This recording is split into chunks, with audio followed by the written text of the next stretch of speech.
Evening everyone, and welcome back to the English Shooting live stream. For all of the regulars watching, you know what the deal is, but for anyone new, you've got the chat segment. You can put any topics, any questions that you may have. I welcome any form of discussion. Just keep it as clean as possible, because we know what YouTube is like. I hope you've all had a great week shooting. Of course, with the weather getting better and lockdown now due to fully lift here in the UK, I'm sure there's lots of people fully back into the swing of it. Personally, it does feel a bit more normal now with all of the main events that I either watch or attend, i.e. Goodwood Festival of Speed. I know this is a shooting channel, don't worry, you haven't tuned in to the wrong channel, but Goodwood Festival of Speed this weekend, which I will be attending, and straight after that is always the British Grand Prix, which is happening. So in terms of the big sporting events, it's all going on, and of course you want to talk about big sporting events, we've got to mention the football, don't we? I'm not the the biggest football fan in the world, I will admit. Thank you very much, Oscar Colt. If it's a good day when there's an English shooting live stream. Absolutely. Couldn't agree more, but thanks for your support. So, yeah, obviously football seems to be daunting or dwarfing absolutely everything that we're going, that's happening at the moment. People have forgotten about COVID. It's all about the finals now. I do wish the team all the very best. It does niggle me, though, that football always gets a disproportionate amount of attention over other athletic success. And the one I always quote is, of course, George Digweed. He's like 26, 27 times world champion, I believe the most successful sports person ever. And like, no one's heard of him. But anyway, the main topic for this evening, what we are getting straight into, is IPSC. Some massive news. This is off the back of them reaching or being granted observer status by, I believe it was the Olympic Committee. So that's sort of tick box one, saying that it's they're recognizing it, or they're looking at it. So that's the first step. They've moved past that now, and they've now been, I think, accepted into or approved by WADA, which is the I believe the something World Anti-Doping Agency. But this was an announcement, and I'll bring it up. This is on the International Practical Shooting Confederation page, IPSC. It's over on their Facebook page. Here we go. So this was their latest announcement. So the IPSC has been approved as an official signatory by WADA, and basically you need to have this if you're going to go for Olympic recognition. And I know there's a lot of naysayers. I know people have said, oh, don't be silly, they're trying to get rid of shooting in the Olympics. Come on, where's your optimism, right? It's promising. Like, yes, they could just be doing this to keep them busy and then shut the door on them on the final hurdle. But 20 years ago, if you'd have said to people that there was going to be BMXing in the Olympics, would you have believed them? Look at all the sports that have come in. It's usually the logistics of doing something shooting based. You need a huge range. Now, whilst I say a world shoot does require a huge facility, but practical shooting, it's predominantly about bays. So you can compact a practical match into a fairly small footprint. But you look at some of the ranges, like the pistol ranges and the target rifle ranges at the Olympics, they are absolutely huge. And even the clay sports, they need big arenas to be able to do it. A practical competition or a practical discipline in the Olympics could be confined to a much smaller area. I think it is very possible for practical shooting to make it in there. So it would be absolutely massive for the sport. It'd be massive for shooting sports in general, because more shooting in the Olympics.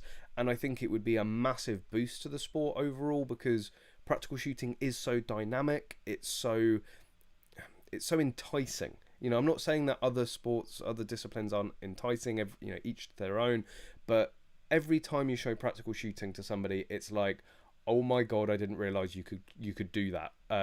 Like at all, not just UK based, but at all. That looks absolutely awesome. Of course, with various video games and various movies, like John Wick. I think Practical Sports has owes a huge thank you and debt to John Wick, because whilst that's not necessarily the image we want to be portraying as a sport, the techniques and methods used in that film, and everyone knows that it was Taron Tactical that trained him, or Taron Butler, not Tactical, that's the brand.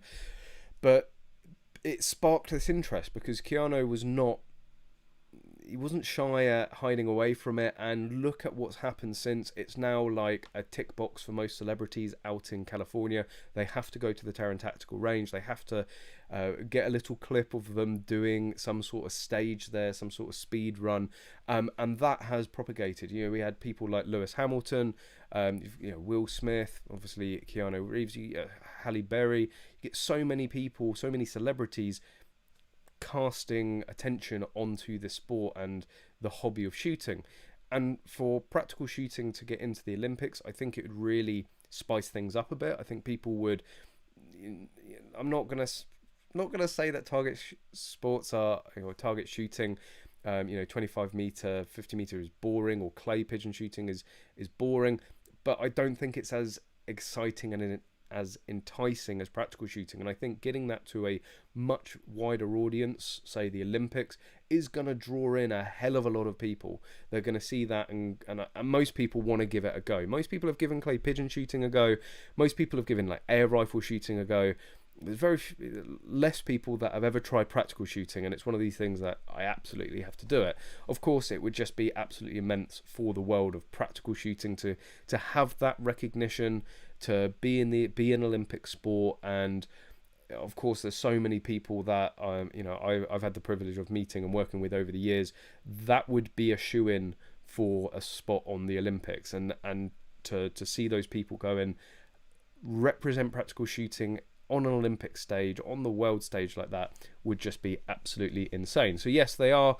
IPSC, the International Practical Shooting Confederation, is edging forward towards the Olympics. I'm going to stay positive about it. I think we as a community need to give it as much support as possible, and again, the encouragement to keep moving forward and try and get more shooting disciplines in the Olympics. So yeah, that's the first sort of big main topic. Of course, as usual, I have others that we will get onto, but this is interactive. If you do have any questions or topics you want to bring up, any discussions you want to have, then please use the comment section.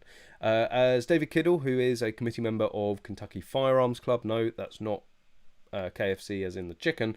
KFC now has membership open. I believe this is only for FAC holders.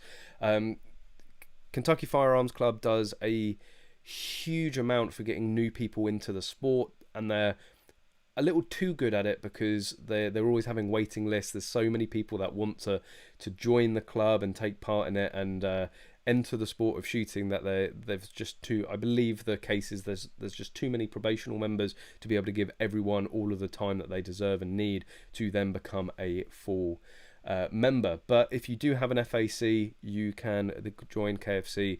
They do all types of discipline. It's my main Home Office approved club. They shoot at Sevenside in Wales. They shoot down Leon Solent, practical shotgun. They've got their new quarry range, which they're running mini rifle at the moment, and they shoot regularly at Bisley. So I recommend them all the time, and still can't recommend them enough. It was one of the very first members, probably not one of the very first members, but one of the very early members, and I've actually got my membership card as I'm talking about it. Yes, I'm not going to give the exact number because I know what you guys are like, but yeah, it's in the low 40s, and I believe now there is, I'm definitely not showing you that picture. That's not good. And I believe they've now got like 200-300 members, so it's fantastic to have seen that club grow. And I think a lot of people that I end up meeting out on the range from KFC that are new to the sport have in some way been enticed through the channel, which is always good to see as well. You wish they did practical shooting with lever actions. So when you say lever, well, we can't have a lever release anymore, but they do. There are practical disciplines where they use underlevers. Certainly more in the sort of cowboy action shooting. There is a huge scene in the US, of course, like in the UK, not so much. Maybe gallery. Gallery is going to be the best go-between. Not necessarily practical. Well, it is sort of practical shooting, but it's not as dynamic as say 3-gun or IPSC. But if there's enough people that are interested in it, I'm sure you could get something going. Is it still the case that the Olympics want sports that look good on TV? I would imagine so. I would imagine that's why BMXing is in there. It reaches a whole new sort of generation of people, and it is quite a fast-paced, dynamic sport, BMXing. People getting up to all sorts. But yeah, practical shooting, from experience, I mean, doing it live, making the actual footage, or the, what would you call it, the program that would be streamed, making that sort of coherent and interesting enough would take some doing. It's not as an easy feat. There's a lot of technicalities with it, and obviously if you're shooting it to IPSC, you're going to have, I would imagine, like for the Olympics, they're going to have like 20 different stages. So trying to explain to the audience that they're going to be shooting, like each shooter's going to shoot 20 different or 24 different stages, and then keeping a tab of where's who, I mean, or who's where everyone is. This is something that I've sort of discussed with people and theorized before about dumbing it down a little bit. So this is the great thing about, say, speed stills, speed stills and still challenge, is that it's the same setup every single time. You know what the world records are for each stage, you know what a good time is for each stage, and it's very easy to then follow, because a commentator can just say, you know, that they're going to be needing to get this time on this stage. You can still do that with IPSC, but because there's more stages, because there are a lot more rules and technicalities with it, I think it's going to be a feat to potentially transfer that well onto TV, but you know, that's a job for somebody else. Or if someone wants any advice from me, please get in contact. Be happy to help with that. But I've never filmed a practical match live. It's always filmed and then edited, and then you have a lot more control in what you show and also how it's presented, which makes it easier to sort of get it across. Football is played by tax avoiding twats, supported by hooligans. What's the old saying? Rugby is watched by gentlemen, played by thugs. Football is played by gentlemen, watched by thugs. I'm very much in the rugby camp. Not just saying that I'm a thug, but I always enjoyed rugby. Played rugby as at school, and then at club level during college, I think it was. So always enjoyed rugby over football. I mean, I remember it in the playground. If someone just like, what do they call it? Like tricked you. You know, they come up and put the ball between your legs and make you look a bit silly. You can't do much in rugby. You get frustrated. You go in for a hard tackle and relieve some stress. But yeah, football. There's so much. So I think a lot of connotations with football that I just doesn't appeal to me. And like a good match, I managed to catch some of it yesterday, and everyone's screaming that it's a great match. Well, it was a total of 120 minutes of football. There were 3 goals, right? It's like, what's that, like 40 minutes per goal. Like, so you're on average waiting 40 minutes for a score. Whereas like rugby, if you ever see a rugby game, well, I don't think you'd ever see a rugby game with like just one try or one score on the board, as it were. There's always something going on, and like scoring in rugby matches, yes, it varies, but usually you're talking like 20 to 50 points on each team. So there's more action, there's more stuff going on. Football, it's just like it's not my sport, but I do have national pride. I will be watching them in the final, and I do hope that they win. I just wish, as a sport, as we could pinch some of the hype that football gets. I mean, every single championship I've ever watched or I've been alive to experience with football, it's always overhyped. And what was it? It's like 55 years since they made the last final. And it's like, still after 55 years, there's just so much passion and so much attention and hype around how the England team are going to do. When we have people, love him or hate him, like Lewis Hamilton, who is arguably the greatest F1 driver of all time, he gets a lot more attention now, not necessarily for all the right reasons, but gets a lot of attention and recognition and acknowledgement now. But even when he had won 2, 3, 4 world championships, it still paled into insignificance compared to everything else. And then shooting just gets a much shittier stick than any other sport. Of course, guns are bad, right? But we have so many talented individuals, people that win medals and gold medals consistently, and I just feel it's a shame for those individuals that they just don't get even, I think, a fraction of the recognition that they deserve. Again, I think practical shooting getting into the Olympics will give us something more to sort of shove in people's faces to show. I think it really would garner a lot of interesting. People have seen clay pigeon shooting. It's been around for many, many years. So has all the air guns. So has all the other target sports. But I really think practical shooting would bring something fresh. And like, could you imagine the confliction with like the BBC? They'd be like, this is really, really interesting. Lots of people are going to want to see this. We sort of have to show it, but it involves guns and running around and multiple targets. Like, so their head's going to explode. Hopefully by then the BBC will be dissolved. We go, could black powder revolvers be used in 3-gun?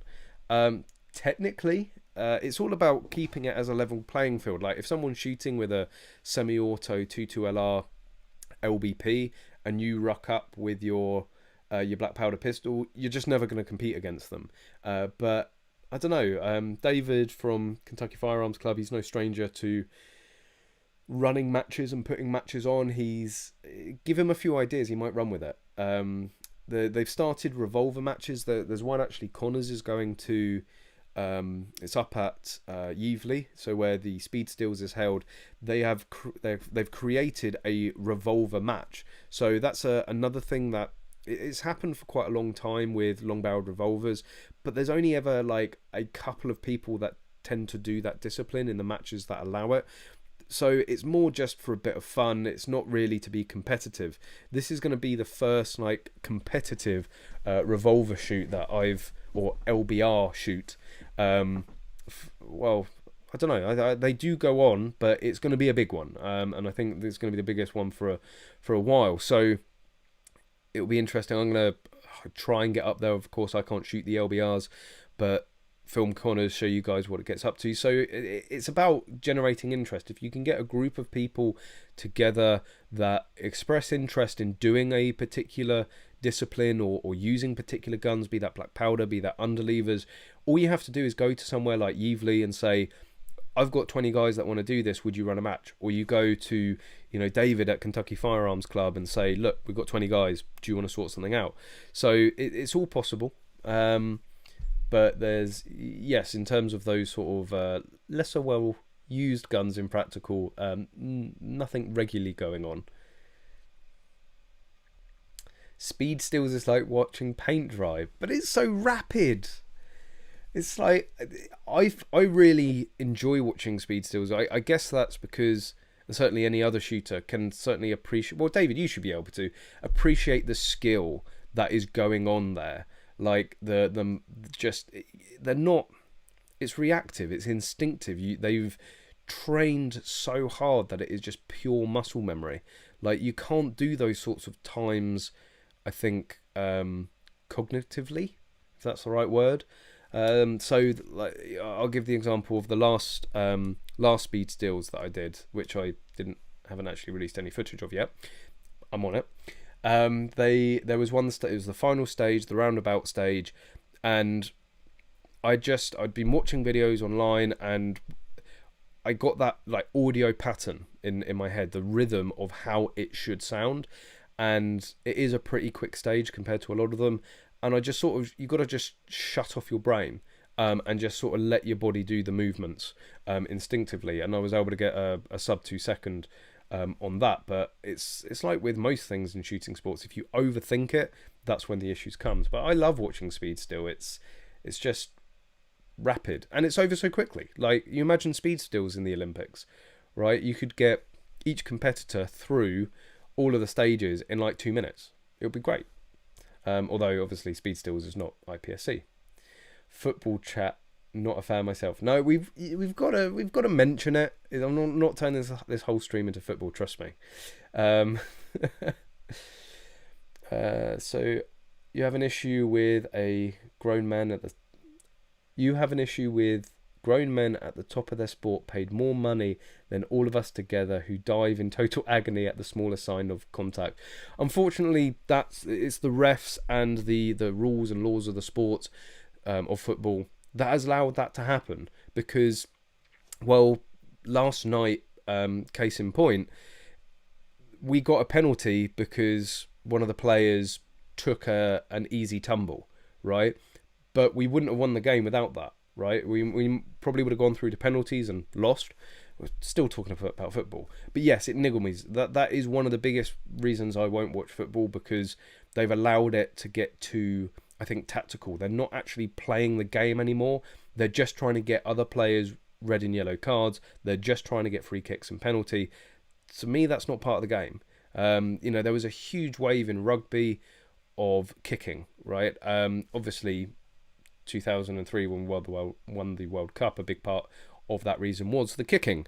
But the way that there was a few rule changes around that era, and just rugby just became this kicking match. They were just kicking it from one side of the pitch to the other side of the pitch. It's like, no, like, play the bloody game. Anyway, that's enough. That's enough of that. Callum, you were able to attend the match on the 24th, 25th. No, he's scared we will beat him at Lynn Low 2. Not going to happen, David. Just not going to happen. I told David repeatedly I couldn't make those dates, and then he decided to still hold the match on those dates. So, like, the match, the dedicated Load 2 match, Section 2 match, 2+1 match, whatever you want to call it, that I'd absolutely love to attend, where everyone's on a level playing field and can actually, like, compete for once. Yeah, I'm busy. So you can blame David for that. Hopefully there's another, and I will I will attend it. Such a silly law that despite being an open certificate holder, you're not lawfully allowed to shoot your friend's LBPs or high capacity shotgun. God knows what the reason is for this. So I actually know the reason for this. I won't get the technicalities of it perfect, but I can give you the general gist. So the reason that you can share the other guns is that there is a specific exemption in law which allows you to share those guns. It's written in that you can share, rifles, for example. I think, rifles. There's definitely other classifications of firearms, but they are specifically named in this exemption, which allows people to share them at club shoots. However, Section 1 shotguns and LBPs, they're not excluded, they're just not mentioned. So this exemption just doesn't extend to them. So it's not like they are specifically excluded. It's not like they've been specifically written to be prohibited from being shared. They're just not included in the exemption that allows you to do so. And to be completely honest, I think that is a little nugget we could go after as a community to get written in law. It's not actually a huge change.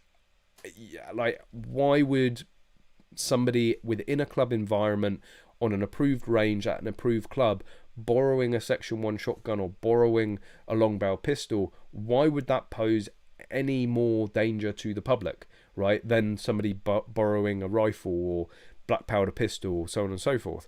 So I think it could be a quite easy win to lobby for them to be included. However, the only people that really care about it are the practical shooters, the 3 gunners, of course some gallery people, and I guess the target shotgun at the NRA, but that's still a very small sort of niche group of the shooting community. People like the NRA, unfortunately, they just don't care. Well, they don't care enough, certainly about practical sports, to really put any time, effort or money into helping it become easier for people to take part in.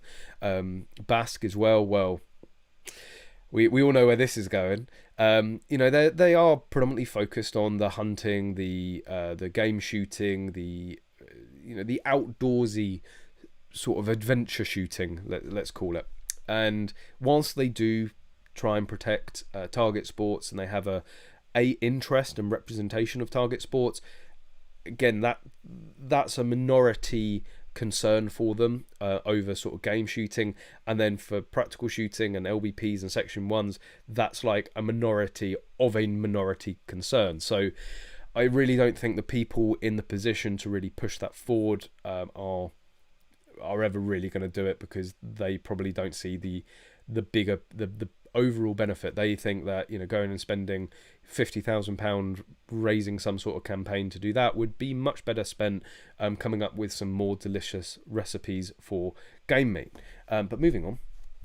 But yeah, it is a silly law. And it is really prohibitive. I think this is why I made the video recently about having a 2+1 division within the UK PSA, and I say IPSC within IPSC within the UK, because I think a lot of people are put off getting into practical shotgun because, you know, like with all the other disciplines, like Kentucky Firearms Club, right? You see them doing a mini rifle match. You see them doing a 3-gun match, although that does involve shotguns, because Kentucky does do or KFC does do a 2+1 or 2-gun division for people that don't have an FAC. It's a level playing field. People can compete against each other and compare against each other.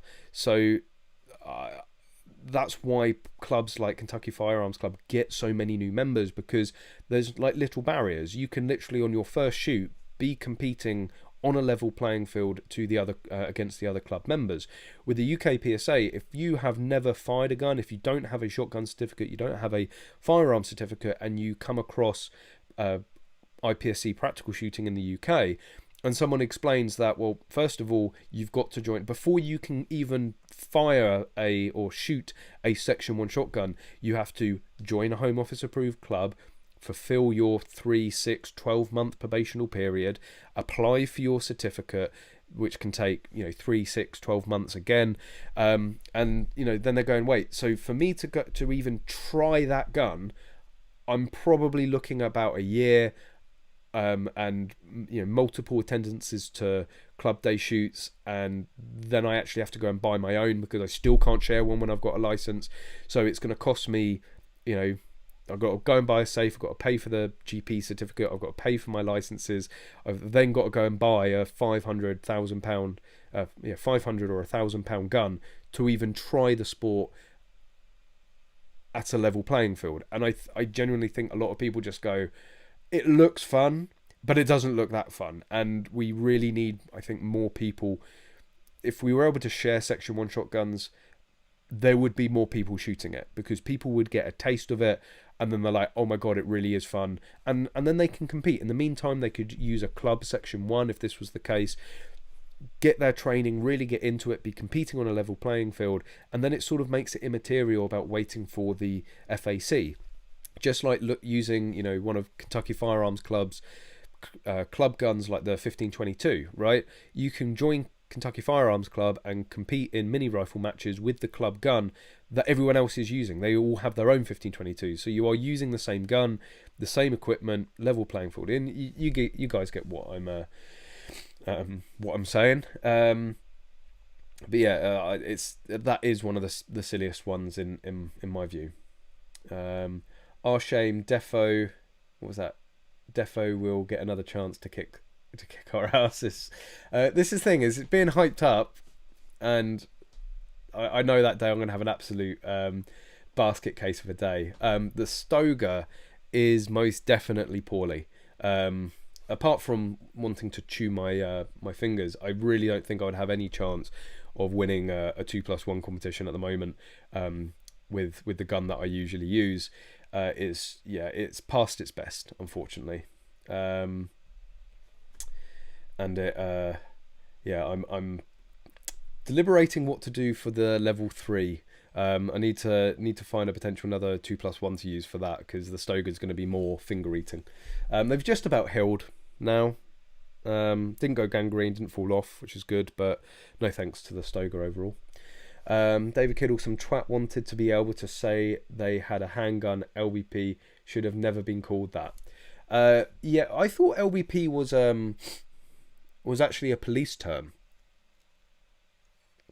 I didn't think it actually was. It was created by us. I think it was the police. I mean, the police love to put them in this handgun bracket because it sounds more scary, and it's probably going to make them easier to ban when they get around to it. But yeah, I mean, it is a, like, what? Well, it's not a pistol. Like, what is it? You know, is it a rifle? Is it a pistol? Is it Aristal. There we go. We should just call them Ristals from now on. Oscar Holt, does anyone know a gun shop that has any Chris Vector CRB enhanced guns in stock? Not the CRB. Try Firing Solutions. So I know that they're a I think they might even be the UK importer of them. But Firing Solutions, we work very closely with Magload. They're actually a Magload dealer as well. So pick up some Magload stuff while you're there.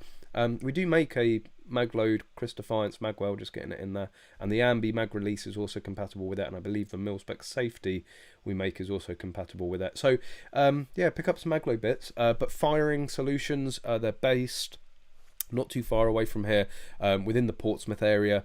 So Tim, that runs Firing Solutions, absolutely top guy. If you want to talk to somebody about revolver shooting, he is most definitely the man to go and talk to. His knowledge really is second to none on all of that stuff, and a phenomenal shooter. When we went out to Nizza, he was there, and my God, he can shoot quickly. You know, he's I hope it doesn't mind me saying this, but he is, let's say, of the older generation of shooters.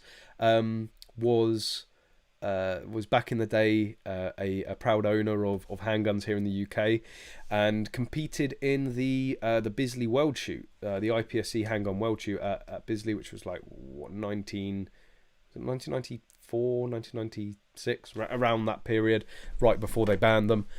But yeah, so get hold of Tim at Firing Solutions. He should be able to sort you out with a Chris. Oh no, you said Chris Vector. Thought you meant Defiance. If you want a Chris Defiance, go to Firing Solutions. If you want a Chris Vector, why do you want a Chris Vector? Like, I'm going to give you the benefit of the doubt here. Why do you want a Chris Vector? I'll give you a hint. Please don't say for competition use. I may just explode. So let me know why you want to. Like, I would actually quite like a Chris Vector 2.2, like genuinely, just for a plinker gun. I think I've said that loads of times. I think it's a pretty cool gun. It's something different, something interesting. Just not for competition. Aaron T, if you are a full member of the NRA, can't you get a FAC shotgun for target shooting? Yes. If you're a full member of the NRA, then yes. I mean, whilst I have my differences with the NRA, which there are many, they are a brilliant justification, as is KFC for that matter, because they shoot so regularly at Bisley, so it's sort of by extension they have the same draw and appeal. But because Bisley shoots like literally everything from 1,000-yard target rifle, CSR, gallery, black powder, practical shotgun, mini rifle, LVP, they shoot every discipline there. So if you are a full member of the NRA, you can pretty much get an FAC for any gun that you want, really, because you're a full member of the NRA. You can go to Bisley, you can shoot any gun, pretty much any gun. I think is the limit. It's up to, but I don't know if it's up to and including 338 Le Pour. I think that now may be banned at Bisley. But yeah, 50 cal you definitely can't shoot at Bisley, unfortunately. But everything else, all the other disciplines, 100% you can shoot at Bisley. So yeah, like getting an FAC as a full member of the NRA, not a problem at all. Or is it just for practical shooting? No, you can get an FAC shotgun, a Section 1 shotgun for target shooting, because they have target shotgun. They use slug. Well, it's not even about the capacity of the shotgun, because they're shooting slug. So a sort of a funny area in UK law is, whilst you can't share a Section 1 shotgun, you also can't shoot slug unless you have it on your ticket. And I don't know the exact technicalities of it. Usually with club exemptions and shooting guns under the club, it allows you to shoot stuff like technically you can shoot a 50 cal under a Home Office club exemption, but slug you can't, right? You need to have an FAC and have it on your FAC, which again, just like why? Like, what's, and again, in a club environment, what am I going to do with slug that I can't do with 338 or 50 cal or 308? But yes, for target shotgun, NRA target shotgun, they use slug. Therefore, you need an FAC to be able to possess and shoot slug. So it's not even about having a unrestricted capacity shotgun, although again they do use them for target shotgun. Johnson, I think because the LBPs are arguably arguable easier to modify / make shorter. Good luck shortening the barrel and not messing up the crown though. Give a criminal enough time in a lathe. Anyway, I'm going to go on to one of the topics. Whilst I've only just made a video of it, and if you haven't seen that video, go and check it out. I'll show you now because it's quite funny, because Mrs. Annie Lennox is trying to ban various shooting ranges. This is actually, I mean, this video was more about helping the ranges, which is the main point I'm going to make, so I'm going to make it now. There are 2 ranges. If you want to learn more about it, go and watch this video. So it's Annie Lennox tries to ban shooting ranges, how you can help. There are 2 links. All you need to do is go down to the description. You've got these 2 links here. Who the like, just one person dislike? Well, fuck you. Follow these 2 links and, well, watch the video so you understand why you're doing it, but follow these 2 links. It's going to take you to this petition. You should all go and sign this petition right now. I should really put this in the... I'm going to put the links in the chat box in a second so you can get them. But yeah, go and sign this. It will help a new facility, a 2-kilometre range up in Scotland. And if you have 5 minutes, follow on to this planning application to stop a range from being sold out from underneath them to be demolished and erect 5 new detached houses. So yeah, I'm going to come off of the screen share. I'm going to load up my little, what do they call it? They call it live studio. No, they call it some sort of like overly dramatic name. What is it? Live control room. There we go. So like YouTube has the way that I control the screen. I use 2 bits of software, but to actually message, so I use a different computer for the live control room, and then another computer for the actual like stream, as it were. So yeah, go and check out that video. It's the last video released on the channel, and here are the 2 links that you're going to need. It's literally going to take you like 5 minutes.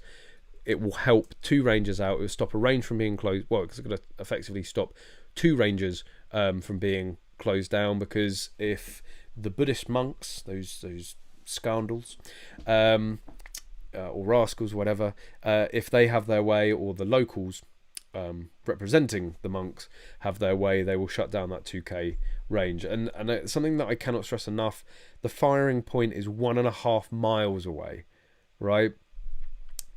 To say that the noise is going to be affecting the monastery, I think is just absolutely ridiculous. And monks are all about living in harmony, right? Living within your surrounding. Well, there's a monastery next to a range, right? The environment is guns. Get used to it. But anyway, go and follow those links and help those ranges out. But something that I think is probably worthy of a full video, but it is talked about in that video, which is this petition. Not the petition that I'm getting you to sign. This is a Scottish government. I'm going to try and bring it up. Where is it? So I can show you guys exactly what it is. Yeah, this could be a lot more serious. This isn't just about this one range. No, don't pause. There we go. So this is an official Scottish Parliament petition. I think it's got something like 10,000 signatures already. And as it says, introduce legislation to create artillery and firearms exclusion zones around places of spiritual importance and religious worship. So basically a complete exclusion, right?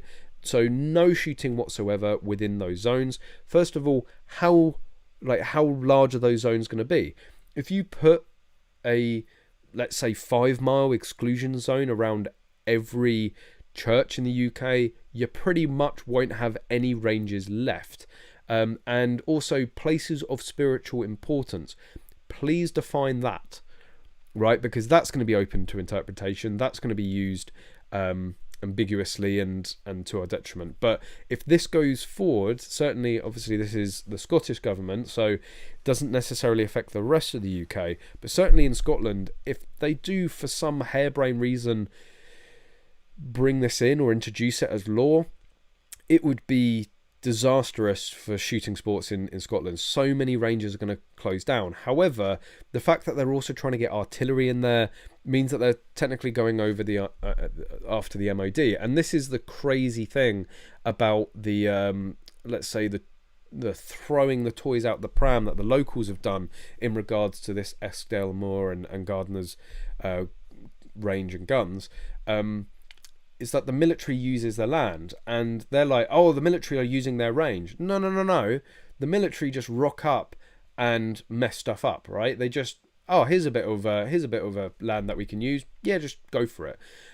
So the range has actually been tarred with the loud brush of the military, and the range keeps trying to explain to the locals that they have absolutely no say over what military exercises are done in the surrounding areas, and they are still, even if you shut down the range, they're still going to continue it. Do you really think the British Army, the MOD, are going to continue to, are going to maintain an exclusion zone around places of spiritual importance and religious worship? No. So all it's ever going to do is close down private ranges, right? Which make far less noise than the military do when they're on their exercises. So it's absolutely asinine. But it is something certainly to watch. I'm following these two stories about the ranges quite closely, but I am now, as a side note, like, I've dedicated a following this petition because it could be very, very bad overall. Right. Few more questions. So if you're a full member of the NRA, you can buy a box-fed shotgun, then turn up to Bisley and just shoot. Technically, yes, if you're on the right range for it. So you can rent out Butt Zero, which I've done a number of times in the past. Clubs obviously do quite regularly. Renting out Butt Zero used to be a hell of a lot cheaper. I think it worked out, it was either like, I've got like 60, 70 quid in my head. That might be for that. I think that was half day, or was it 120 for a half day? But basically, Butt Zero has like 20 different firing points if you want to get 20 people shooting down there. And there's enough space for 20 people shooting into the backstop. And I think we got like 8 guys together. A couple of my friends that weren't big into shooting, but I wanted to introduce a few other shooting buddies that I had met, and a couple of other people. So there was a good like 6 or 8 of us, and even if it was 120 quid for the half day, which I think was a good 3 or 4 hours, like between the 8 of us, it worked out to like £15 each for the day to have the whole use of Butt Zero. So highly recommend it, but Butt Zero is always.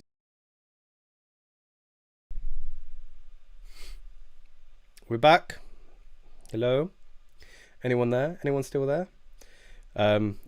If we are back, that was pretty seamless.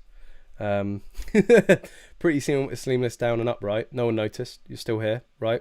No one noticed. What the fuck is this? My of course, Macs are perfect and much better than Windows, but it did just have an absolute spaz. So anyway, we're back up. So I'm just clearing it.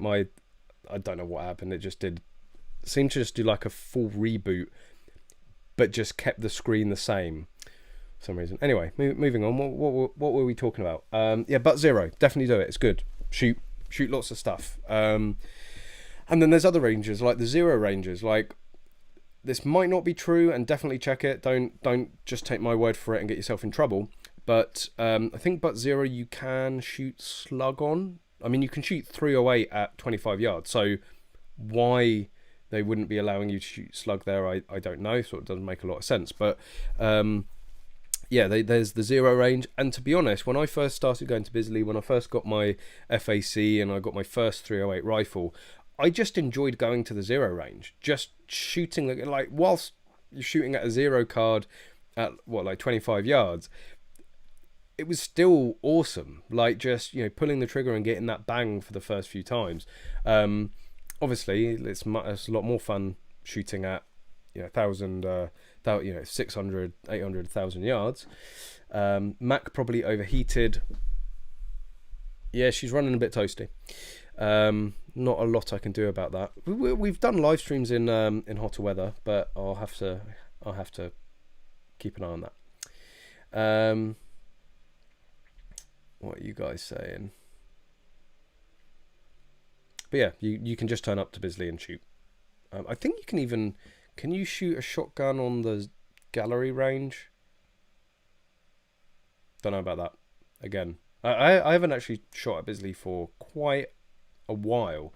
Not my choice, I might add. Copyright free music. Would love more info on NFA and also Bisley shooting. If you could do a video on that, that would be great. So it's the NRA, I think you meant the National Rifle Association, and Bisley. I would love to do more videos on the NRA and Bisley. I genuinely would. They just don't. They don't want it. The agreement that I have with the NRA is that I'm able to film at Bisley pretty much any time that I want, for any event. But any footage that is then released that is filmed on NRA property or on Bisley has to go through vetting. So they have to give approval, which is pretty common. I have that agreement with the UK PSA, for instance, when I film at their matches. I've had the agreement previously when reviewing certain guns, because either they're embargoed or, you know, they want to make sure that I don't just go and absolutely slag off the gun. So it's something that I'm used to working with, but Bisley just, they don't want it. They genuinely don't want the publicity, which niggles me. You know, I would love to make a full tour guide video of Bisley, you know, take you from the gates, show you where all the different clubs are, where all the different ranges are, all the different facilities, and how to navigate around Bisley. I remember quite vividly turning up to Bisley for the first time. I was meeting my university down there. I'd got the train down from London, got off at, what was it, it's Brookwood is the train station. Anyway, the train station there, and walked it. And I sort of got to the gates, walked in, and my biggest concern was, like, this is the National Shooting Centre, right? You can hear the shooting going on. You can hear there's active fire. And what I was petrified of is walking onto a live range, which unfortunately happens at Bisley a lot more than I think they would like to admit. You know, people, the common one is when you have, so on Century, it's like, 100 lanes, and you'll have people shooting like at 100 yards, people shooting at 200 yards, and people shooting at 600 yards. And what they end up doing is you come out of, it's the London and Middlesex club, and you can just like see straight across, and you could be like, oh look, there's my guy shooting at 200 yards. Whilst there is live fire, don't cross, some people are, you know, if people's driving or anything to go by, most of the people are blind on the road, and people just don't see them, and they just walk along the firing point of the 600 yards to get to the 200 yard. And usually you know, they call stop. You know, there's whistles going, they're radioing in, they blow the horn, like it's full like battle stations, and what is usually happening is that the people on like the 200-300 yard mark, they're like waving at their friend, and they're like, stop, like go back, and they're like, oh yeah, it's my friends, hi. Meanwhile, you know, 600 yard rounds going over their head. So I think they could benefit from a video to newbies about where you navigate around the range, where the danger areas are, how you get to the butts. Like, it took like it's always good to know where to get to the butt, just in case. I think it took like 3 or 4 visits to Bisley until I finally got to go in the butts, and I had no clue how to get there. You know, like most people have never even seen short Siberia. They're like, where the hell is that? You know, short and long Siberia, of course, that's tucked around the side of Century. So it can be a difficult and quite daunting place to navigate around if you're new. And I would love to do a tour video, but what the NRA unfortunately have a habit of doing is I invest a full day in filming, invest even more time editing the video, send it over to them, and they go, no, we don't like it. And it's like, I've unfortunately wasted too many of my days producing videos that would be promotional and beneficial to the NRA, only to be told that I can't release it. So unless they're going to turn around and say to me, no, okay, you know, as long as you don't say anything derogatory about us or Bisley or whatever, and you just make a factual tour guide, go for it, right? I'm not playing that game anymore with them. So yeah, I think they could be, they could benefit from a few videos here and there.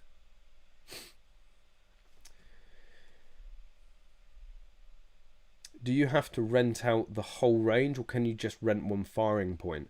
For Butt Zero, I believe you have to rent the full range. It's only like Stickle Down or Short Long Siberia, Sentry, or even in Melville in the gallery ranges where you can just rent one lane. I think for Butt Zero it is all or nothing, which for an individual can make it very expensive. But again, get a few friends down and share the costs. Just a quick addition.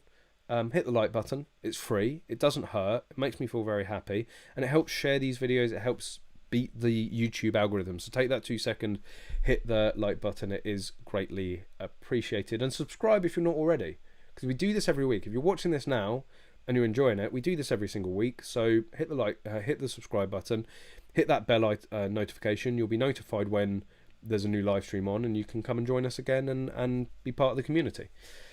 Is Bisley Scotland? There is a Bisley range in Scotland, and I think to complicate matter, there is like an NRA Bisley up in Scotland, but there's also a Bisley shooting ground in Scotland, as there is down at Bisley as well. So there's Bisley, the National Shooting Centre, and there is the Bisley shooting ground. The Bisley shooting ground is the clay pigeon site. Technically, whilst on the same property, or as Bisley, the National Shooting Centre, they are a separate entity, and they also have a range and shop up in Scotland as well. There's too many Bisleys going on. What you want is the but I believe someone's saying no. I'm pretty sure there is an NRA range. It's not called Bisley, is it? But there is an NRA range up in Scotland that is run by the NRA and the National Shooting Centre, I believe. I might be incorrect on that, but that's what I believe. But Bisley Shooting Ground, there is one in Bisley, and there's one in Scotland as well. But the main Bisley, the Bisley that everyone talks about, the National Shooting Centre, as Sean has said, is in Surrey. It's a beautiful place. I mean, I was fortunate to live in Godalming, which was only about 20 minutes away for a year. I mean, super convenient for getting to Bisley. But loads of country roads. Like, there's a reason that Surrey is expensive to live in. It's a nice bloody area, and the National Shooting Centre's there. The walk from someone's saying the walk from Brookwood to Bisley. Yes, usually the walk back to the train station is not as straight as the walk from the train station, if you get what I mean. I mean, if they're going to put a bar in the clubhouse, like, what do they expect? It is funny, you know. There is an undeniable link between shooting and alcohol, right? And I know people are going to go, Callum, don't go down this path, right? The game shooters get away with it. You turn up to a shooting lodge in the morning and there's a gin in your hand. You're like, it's not even 9 o'clock. They're like, I know, it's not time for slow gin. So just have the normal gin. You're like, Jesus. So you'll get implied with alcohol before you even got on the gun bus. You get through, one drive, and then it's 11. It's one drive or two drives. Anyway, 11sies come along. Champagne, slow gin. You know, by like the third, before you even get back for lunch, it's like you've consumed a reasonable amount of alcohol, and it's not even midday yet. And then you go for a shoot lunch, and it's, you know, wine and gin and port and brandy or whiskey or whatever, and then back onto the bus. And it's like, yeah,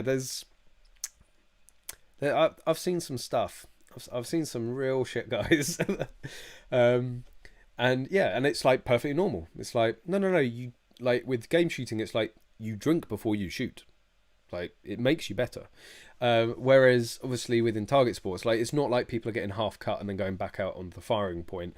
All of the clubs that I've ever been a member of, like, if you have anything more than a shandy at lunch, it's like, no, like, you are not going back onto the range.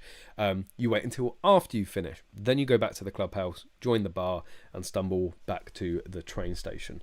I mean, my university club actually bought in kegs, so they did this Easter Bisley, and they actually bought kegs for the week, because it was like, during the day we shoot, during the night we drink. Some serious hangovers that week.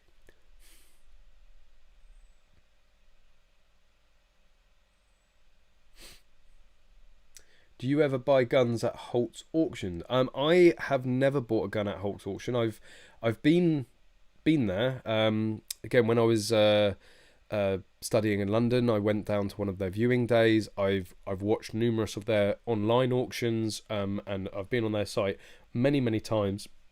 Just never actually pushed the button. You can get some real bargains. I think somebody was getting like Remington 870s for like 50 quid a pop, all tricked out, like all tacticaled out, like absolutely insane.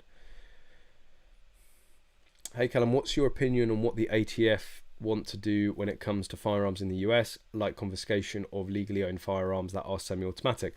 So I like every week I'm getting questions about what do I think about the ATF and all that. I'll be honest, I don't follow it closely enough. Usually anything the ATF want to come and suggest, it turns out to be absolutely laughable. Like with the whole like pistol brace thing, like, does it actually matter? Right? Like, what are you trying to prevent here? As long as he was killed by a gun with a stock, we're okay. We can't have anybody killed or murdered with a pistol braced, gun. That's just, nobody could handle that. It's like, yeah. Peter confirming, unfortunately you can't shoot 338 Lapua at Bisley. As far as you know, you can't shoot shotgun on any gallery rifle ranges. Okay, thank you for confirming that. So but zero it is then. Right, more topics. This is something that, again, another story that I've followed pretty much since day one, and I actually want to say I was the first to like ever break the news about this. Is of course the offensive weapons bill.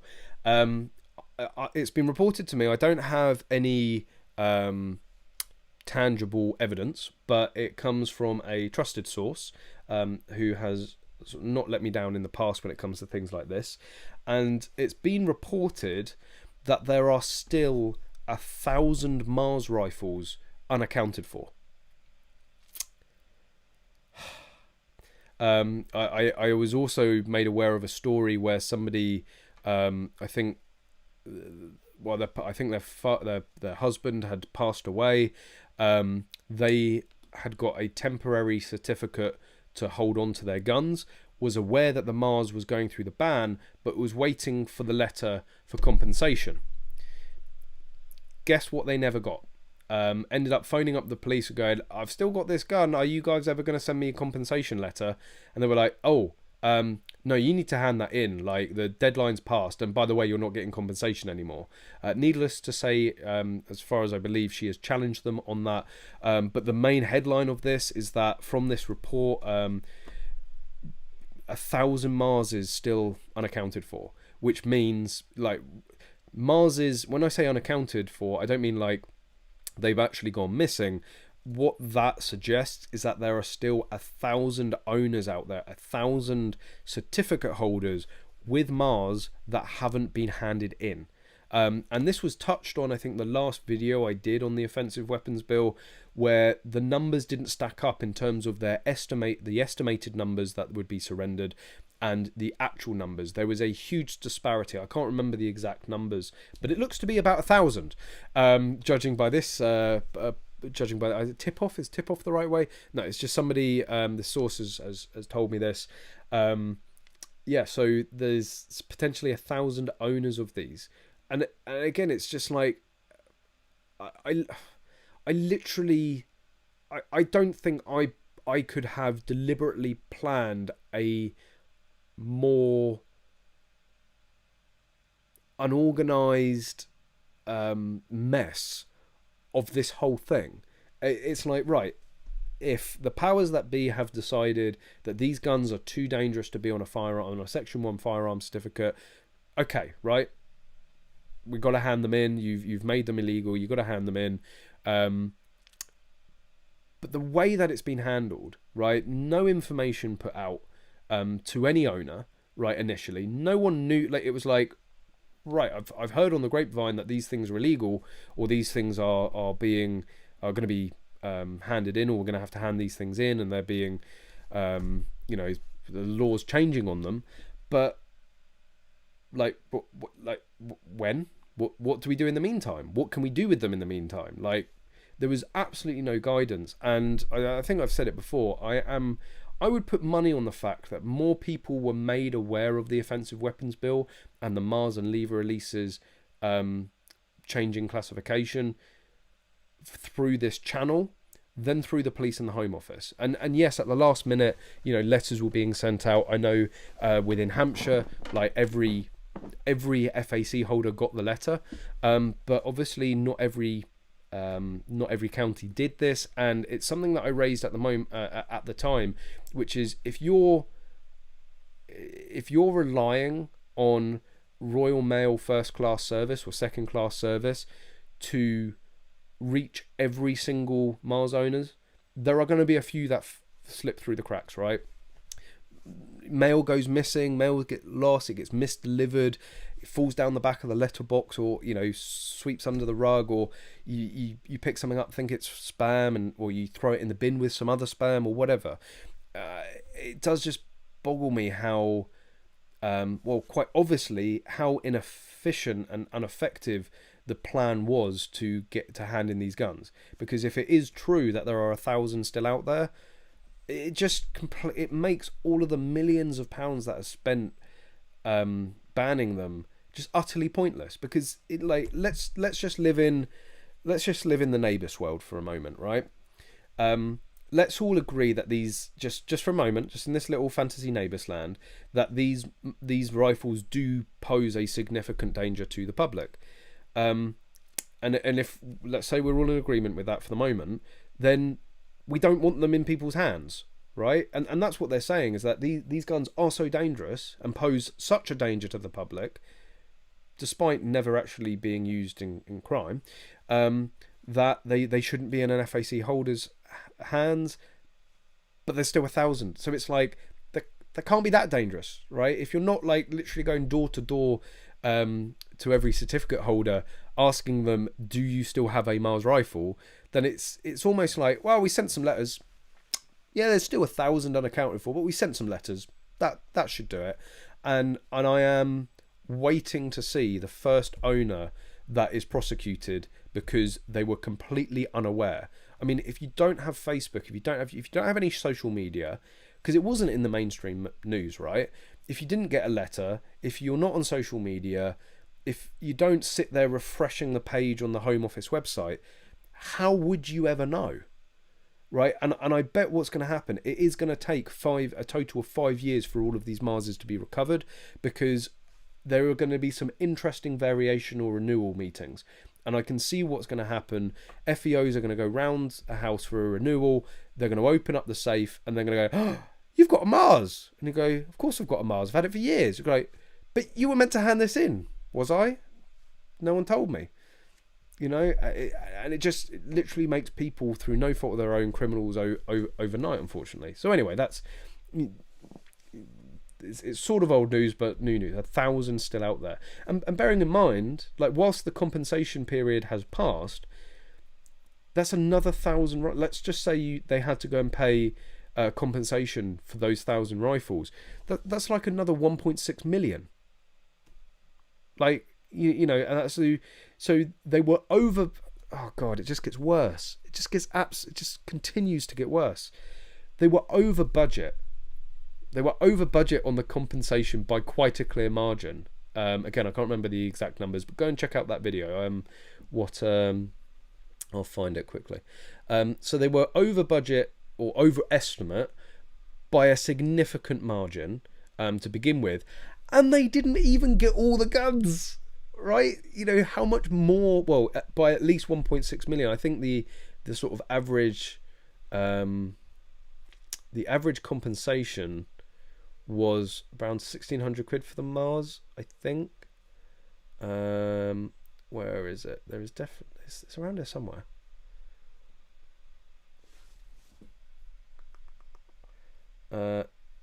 Here we go. So this is the compensation figures. There is another video, but I'll bring it up. There will be a screenshot. I'll find it quickly, because I got told this earlier today.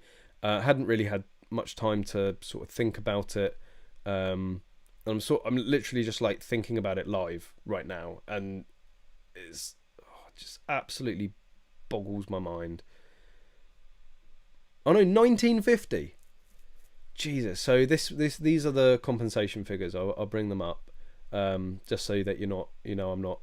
Oh no, what's going on? I'm forgetting how to use my software. There we go. So VZ58 Mars rifle, 1950. Right. So if there is another 1,000 of them out there, that's another £2 million that they were due to pay in compensation. Like, yeah, I mean, agree with it or disagree with it, with them being banned, that's sort of one thing, but I mean, how it was dealt with, the amount of time it took, yes, I think, COVID got in the way a little bit, but over budget, they're still out there. Anyway, let's move on. But yeah, that was one of the topics for this evening. What are you guys talking about? Did I happen to see Kyle pop up? No, he just doesn't. There we go. Yes, crime is illegal, or as the NCA would like to tell you, possessing an illegal firearm is a crime. Like gun logic 101, right? But thanks for joining, Carl, as usual. Thanks everyone for joining. It's not just specifically Carl, but he is English Shooting's #1 supporter. Got to big up the big K. Yes, I am quite G. Do you have the new James Driver? Do you have? You're going to give me a nice segue into another discussion point this evening. Do you have the new Benelli M2 Speed or Nova Speed yet? I don't have either. I don't work in a gun shop anymore. It's purely Magload. Magload doesn't at the moment sell guns. But so the big news: the Benelli M2 Speeds have landed. The first ones in the country have been distributed to dealers. So if you're on the waiting list with any dealer for one, I would give them a call pretty sharpish before they give it to somebody else. But the first customers should be getting their speeds very, very shortly. Unfortunately, no Nova Speeds, and it is a bit disappointing because Benelli is hyping this quite a lot. They are hyping the speeds. There's a lot of marketing going on about them, and it just seems that not enough. It's either a case of not enough were brought into the country, or Benelli are still not being able to output the quantities pre-COVID. So there's speeds in there. There's M2 speeds, but no Nova speeds at the moment. So Connors is a very unhappy boy. It's like the speeds are here, and it's like no, this is semi. Where's the Nova? I want to see the Nova. No Nova yet. But yeah, the M2 speeds have landed. I think from what I heard, the Nova speeds should be with us next month. When I say with us, I mean in the UK next month. So yeah, it's they are here. I'm very excited. Obviously I can't shoot one. They're section 1 unless miraculously there's a section 2 one lying about. But I will be getting Connors to give us his full opinion when the Nova Speed. I think he's going to be picking up both an M2 Speed and a Nova Speed. It will be most likely that when I get my tickets back, I will go for the M2 Speed. It just makes a lot of sense overall. Even though a gun that I've used previously, a standard M2 Field, is tricked out and ready to go, the speed could potentially offer a lot more. The Nova speed, certainly for the standard manual shooters, I really think it's going to be a game changer, because whilst the M2 Field is not designed for practical competition, the Supernova and Nova really aren't. There are far more modifications needed to a Nova or a Supernova to get them competition ready. Like, you could technically just, well, you could take any gun and technically just go into competition, but you would do a lot better with a bog standard M2 Field than you would a bog standard Supernova. So really interested to see what the Nova speed out of the box comes with. Peter, if you want a great club to join at Bisley, check out the Old Sergeant's Mess. They have shoots every weekend and shoot every discipline. If it goes bang, we shoot it. Is the Old Sergeant's Mess where KFC has their AGM? Because if so, it is a really cool club. Although, if you've ever had the privilege of going to the Artists, the Artists is an interesting place to go in and have a drink and have a meal. There's some interesting artifacts on the wall. If you didn't realise, or if you don't know, the Artist Clubhouse is actually the I think the unofficial now. There are still connections to it, but to be a member there, you need to be either previous or current serving military or MOD, and it used to be the official SAS club. It's where all of the like serving SAS or ex-serving SAS members would go to Bisley and hang out. It's still very much got those connections, and again, there's some very interesting artifacts on the wall if you ever get the opportunity to go in there.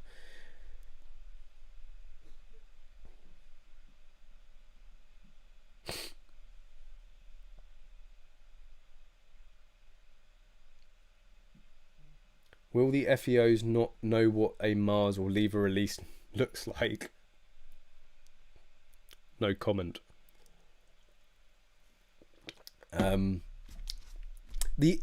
Actually, the FEOs probably stand in my experience, the FEOs will probably stand a better chance of identifying what a Mars or lever release is than the firearms officers.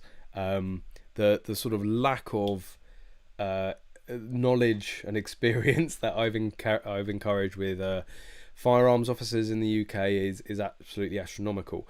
There's actually quite a high rate of FEOs that shoot, but of course you get sort of generic civil servants that they've just been put in that role, or they've applied for that, or ended up in that role, that have no interest in shooting, no experience in shooting, and that can be really detrimental, because if they don't understand it, it's very hard to sort of reason or discuss with them. I mean, I've known of heads of departments, heads of firearms licensing departments that have no shooting or firearm experience or knowledge. Whilst the head of a department, it is more of a managerial role, there are going to be cases where you need to make an executive decision on if somebody gets a certificate, if somebody gets a certain gun, this, that, and the other. And if you don't have any experience or knowledge of that field, like, how do you end up making that call, right? So yeah, I mean, I would say probably, I would put money that 50% of FEOs would know what a Mars or lever release is. The thing is, though, like, a Mars is a very distinctive gun. The VZ58 is a very distinctive gun. You should be able to spot one of those off a mile away. But a lever release, it's very easy to confuse with a straight pull, very easy to confuse even with like a 1522. Again, a lever release, they do, certainly the 9mm has certain distinctive features. But again, I think if you put in front of most shooters in the UK, like a 223 straight pull or a 223, removing the dog leg, right? Remove the side charging handle, because that does really give it away. But there are a lot of top charging handled straight pulls in the UK. If you were to get one of those and a lever release and put them in front of a shooter and say, what's the difference between these guns? I think it would surprise you how many people would just go, oh, they're both ARs. And I mean, you can sort of deduce it. So you go, oh, they're both ARs. They both look like they're in. So it's either a semi-auto 2.2, or if it's in 2.2.3, then it's straight pull. So I think most people go, oh, they're both straight pull, and maybe, you know, one's a 2.2.3, one's a, I don't know, 300 blackout or something. It's, yeah. Sometimes the knowledge can be lacking within these departments, but this is also what I have to praise the NRA for doing, is that they actually invite, or have certainly done in the past, they invite FEOs down and firearms licensing departments down to Bisley and get them shooting. They get them on the firing point, they get them, you know, to handle the firearms and show them and sort of interact with them. And the thing that was explained to me by Andrew Mercer, the CEO, is one of the common issues they have is certificate holders requesting additional barrels, and FEOs not understanding why in target rifle you need additional barrels. So yeah, working with them and educating them is very good. Unfortunately, sometimes their knowledge leaves a lot to be desired. And yeah, I would 100% put money on not every FEO being able to say what a Mars is or what a lever release is, but that's just it, isn't it? That's the situation we're in. David Kiddle, NRA hate practical. Tell me something I don't know. I mean, it's like Cottesloe Heath Challenge. It's like the NRA's dirty little secret. They shove it over on that range. Like they've got the whole of Bisley. They shove it over on Cottesloe Heath. Lock the door. No spectators are allowed. Like once you're in, you're in. You can't like go in and out. They generally go to some effort to stop people like discovering it when Cottesloe Heath is going on. And yes, they like. David, does the NRA hate practical, or do they just hate KFC?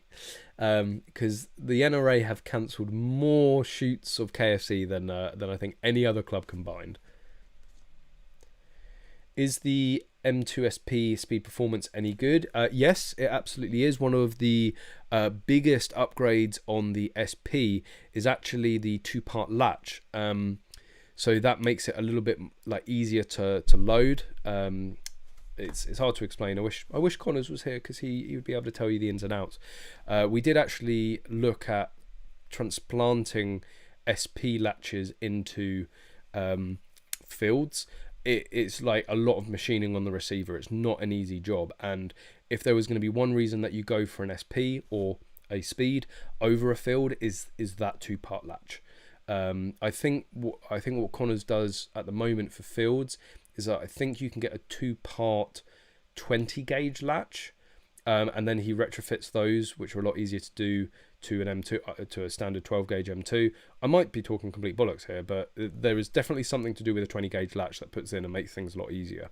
But yeah, the SP, it's like a £1,300 gun, and you can pick up a Benelli M2 field for like 1,100 quid.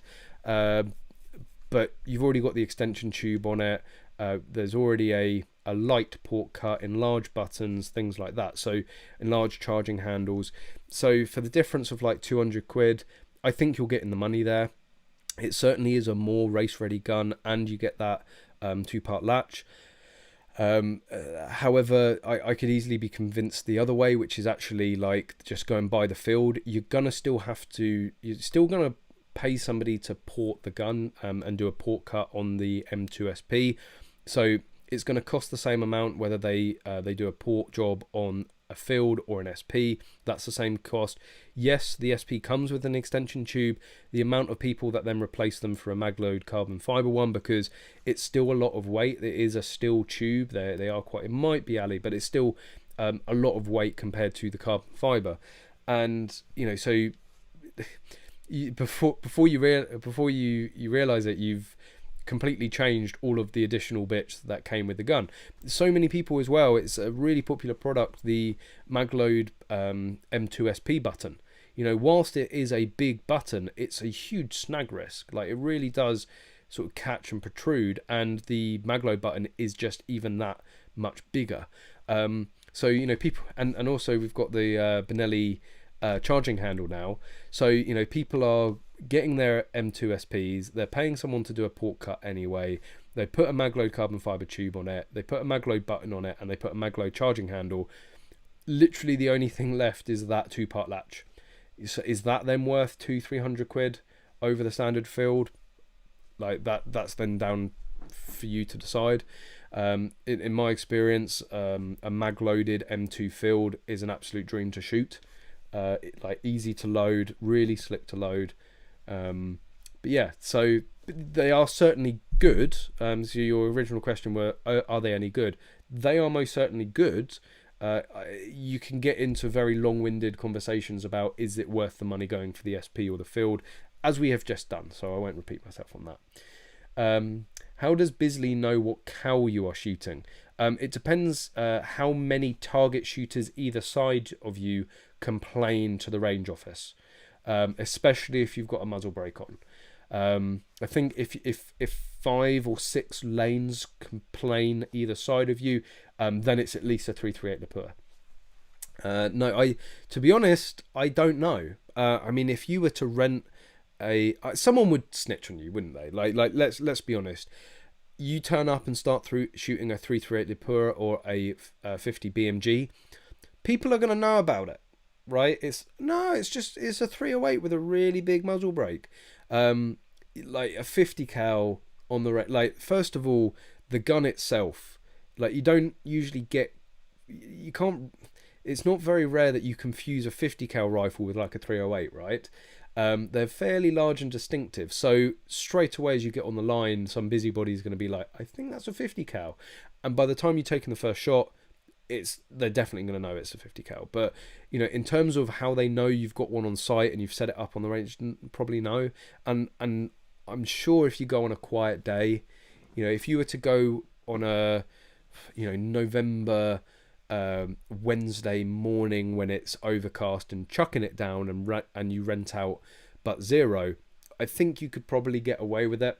I'm not advocating you do that, because it's down to safety and various restrictions in terms of the danger zones that they don't allow those calibers. So yeah, don't go breaking that, because you could be putting people at risk. But yeah, like it's I'm sure there are scenarios where you could go down there and shoot a load of stuff that they would have absolutely no idea about. Bisley is a big place, but then also a 50 cal makes a lot of noise.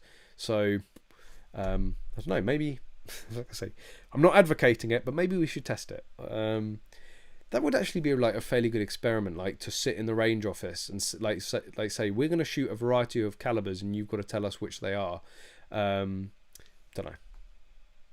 That sounds far too much fun for Bisley and the NRA.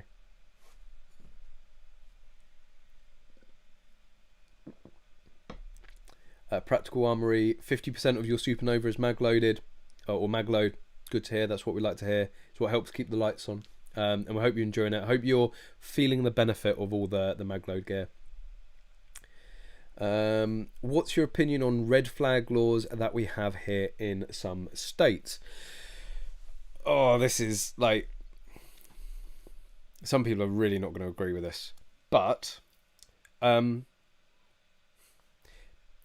let me explain this. In principle, I'm not completely against it, right? I'm remembering that I come from the UK, I come from the UK shooting community, and I support our certification system. You know, think that's right, think that's wrong, either way. I support having some sort of proficiency check for allowing someone to go down a range unsupervised and shoot their guns, right? That's just my personal opinion. We don't have the Second Amendment here. I'm not insinuating that America should bring in certification or licensing or should anyway impede on the Second Amendment. I'm just saying, in the UK, this is the state of play, and I agree to a certain extent. So in terms of red flag laws, when there is a genuine concern, you know, when like all of the high profile shootings out in the States, there is always, in hindsight, certainly, in hindsight, there is always prior warnings, right? There's always some shady ass posts on social media, shady ass emails, and previous issues with those people, right? And the issue, my issue with red flag laws, the issue I have with red flag laws is, how do you administrate it? Well, first of all, who administrates it, and how do you ensure that it is administrated fairly, right? Because what I have heard a lot of stories happening in the US is, disgruntled girlfriends, disgruntled partners, just making up allegations and phoning the police, and red flag, get all your guns taken away, which is actually a big issue in the UK. So whilst I support our certification system, there are definitely things that I think could be improved on. There is a famous story, and it's almost like folklore at this point, but it's the situation. Even if the situation isn't true, it is perfectly viable, right? This could happen in theory, but my belief is that this has happened, or it, from who told me this story, I believe it to have happened. So a guy splits up with his wife. They're going through a very messy divorce. It turns sour, and the guy just knows, right? He just has this inclination that she's going to do something about the guns. She's going to phone up the police and make an accusation, right? So he's proactive about it. Takes his guns to his gun shop, to his local RFD, and he gets a receipt for the guns. Does this as the first sign of trouble, right? And this is something to take note on, because things can happen very quickly, and this may save you as this allegedly saved this guy. So he gets the guns in storage straight away and puts the receipt in the safe. Lo and behold, a few weeks later, the wife phones up after things have got even more messy with the divorce. The wife phones up the police and says that he is threatening her with firearms. So what do? Come straight round, knock on the door. We need to take your guns.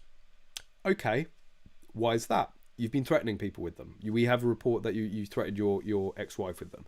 Okay, goes to the safe, opens it up. There's nothing there, just the receipt. And he goes, it's funny that I've threatened her with guns that I currently don't have in my possession. And of course, the receipt from the RFD is dated. So it's like, I haven't seen these guns since this date, right? And the way that the story goes is that the wife ended up then getting prosecuted for wasting police time. But if that guy hadn't taken his guns to the gun shop, to the RFD, and they had come in and they were there, how does he disprove that? How does he disprove that allegation? No, he didn't. Yeah, but you would say that. No, I genuinely didn't threaten anybody with these, and certainly not my ex-wife that I'm trying to go through a divorce with. Yeah, well, we're gonna have to take them just to be sure. Unfortunately, I have heard and keep hearing of very similar stories. Somebody gets in a dispute with their neighbor phones the police, gun owner loses their guns. So I am very well aware of the negatives of, say, red flag laws going too far, but I certainly think there is a potential sweet spot, or certainly enough that doesn't sort of infringe on anybody's rights, but does actually prevent potential tragedy, right? And one of the things, again, certainly to any American viewers or subscribers, you will probably devoutly disagree with this, but obviously in the States it's the Second Amendment. It's your right to bear arms, and that can only be taken away if you're convicted of a crime. Again, the mental health laws, I'm not entirely sure. I know that's what red flag is all about. If you basically, in terms of red flags, if you have, if the police have, found you, beating your wife, if there is unequivocal proof that you have abused somebody, that you have threatened somebody, that you have hurt somebody, or that you are mentally unstable or stuff like that. If there's categorical proof, and yet it hasn't been through to court yet, and you've been prosecuted, that's where I see red flag laws sort of working. But in terms of somebody can just phone up and report you and that triggers a red flag, no, that is far too wide open for abuse, as we are already seeing. But I think there's like a, you know, we got a call from your wife, and when we got there you were covered in blood and her face was smashed in. Like, that's potentially a situation that we should all be able to agree that potentially the guy should have the guns taken away. You know, nothing has been proved yet. They are innocent until proven guilty. But if there is enough evidence there to support that accusation or that that prosecution, then maybe for the short term they should, you know, be safe. But again, I know most Americans will completely disagree with that. You're free to do it. I'm not trying to change anything. You're asking me my opinion on it. That's my opinion on it.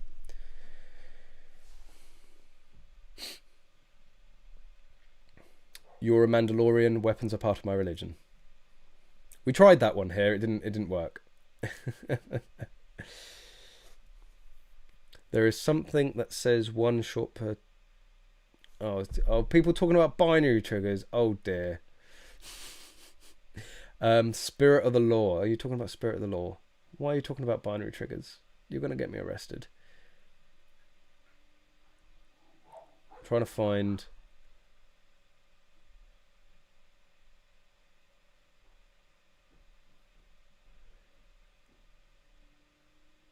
What's that? The just hate you, Callum. You preach the hearsay of practical shooting. Oh, they just hate you, Callum. Yeah. Like no one likes, like, the police don't like Section 1 shotguns. Like 100%, right? We all know this. Bums twitch when you start talking about Section 1 shotguns with your FEO. They really don't want to be giving them out. And the NRA, I think, are in some way on board with that train of thinking. Peter, whilst my FEO was great, when I surrendered my lever release, he asked me to pull the bolt back to show it was clear, but I had the bolt removed in my hand, but he still insisted. A bit embarrassing. That, yeah. At least you didn't have a firearms officer asking you the difference between a rifle and a shotgun. Well, that wasn't exactly what happened. It was like, where's the shotgun? And I'm like, well, it's there. That's the shotgun. You know, it's like, oh, I thought that was a rifle. Binary triggers. Why are people talking about binary triggers? I'm finding loads of other comments, so it's good. It's good that oh yeah, here we go. This is where I left off. What's the difference between an NRA affiliated club versus joining the NRA directly? You save a shitload more of money. So whilst I do recommend joining the NRA and shooting at Bisley, I would do it through an affiliated club. So it can cost you hundreds of pounds to become a full member directly with the NRA, where it can cost you like £50 with KFC. You become an affiliate member, you then can get your full membership of the NRA for their like yearly subscription, which is like 80 quid. So although that's still the same thing. So the NRA is its own club, and there are two avenues to become a member. Either you go through all their training, you go through all their hoops and whatnot, and then like you would sort of any other Home Office approved club, that is a very expensive route to take. Or the other avenue to becoming a member of the NRA club is through an affiliate club. So the way that I became a member with the NRA is because my university club, which I was a full member of, was an affiliate club. So when I went to the membership office, I was like, right, I want to join. They were like, well, have you done any of our courses? I was like, no, I'm a member of an affiliate club. Okay, which one? You know, and they type it in the system, go, yep, here we go. Yep, no worries. They're affiliate club. Fill out this form, and you'll get your full membership card. So yeah, 100% go the affiliate club route. And then once you're a full member of the affiliate club, get your NRA membership. what is a Mars rifle? It's probably better to go and watch a video on it. If you watch like any of the videos on the offensive weapons bill on the channel, well, I'll show you. So I forget I've got the screen share capability. Here we go.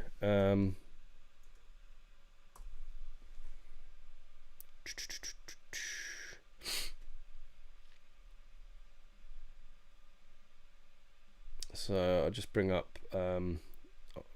You won't want to hear me waffle. Maybe you will. I don't know. We'll bring up a bit of shooting footage. So the Mars is a clever mechanism that basically, because we can't have full bore semi-automatic rifles here in the UK, it was a clever mechanism that it's not straight pull, it's not bolt action, but it's not semi-auto, it's somewhere in between. And what you do is it's got one trigger, but you get one round for every 2 pulls of the trigger.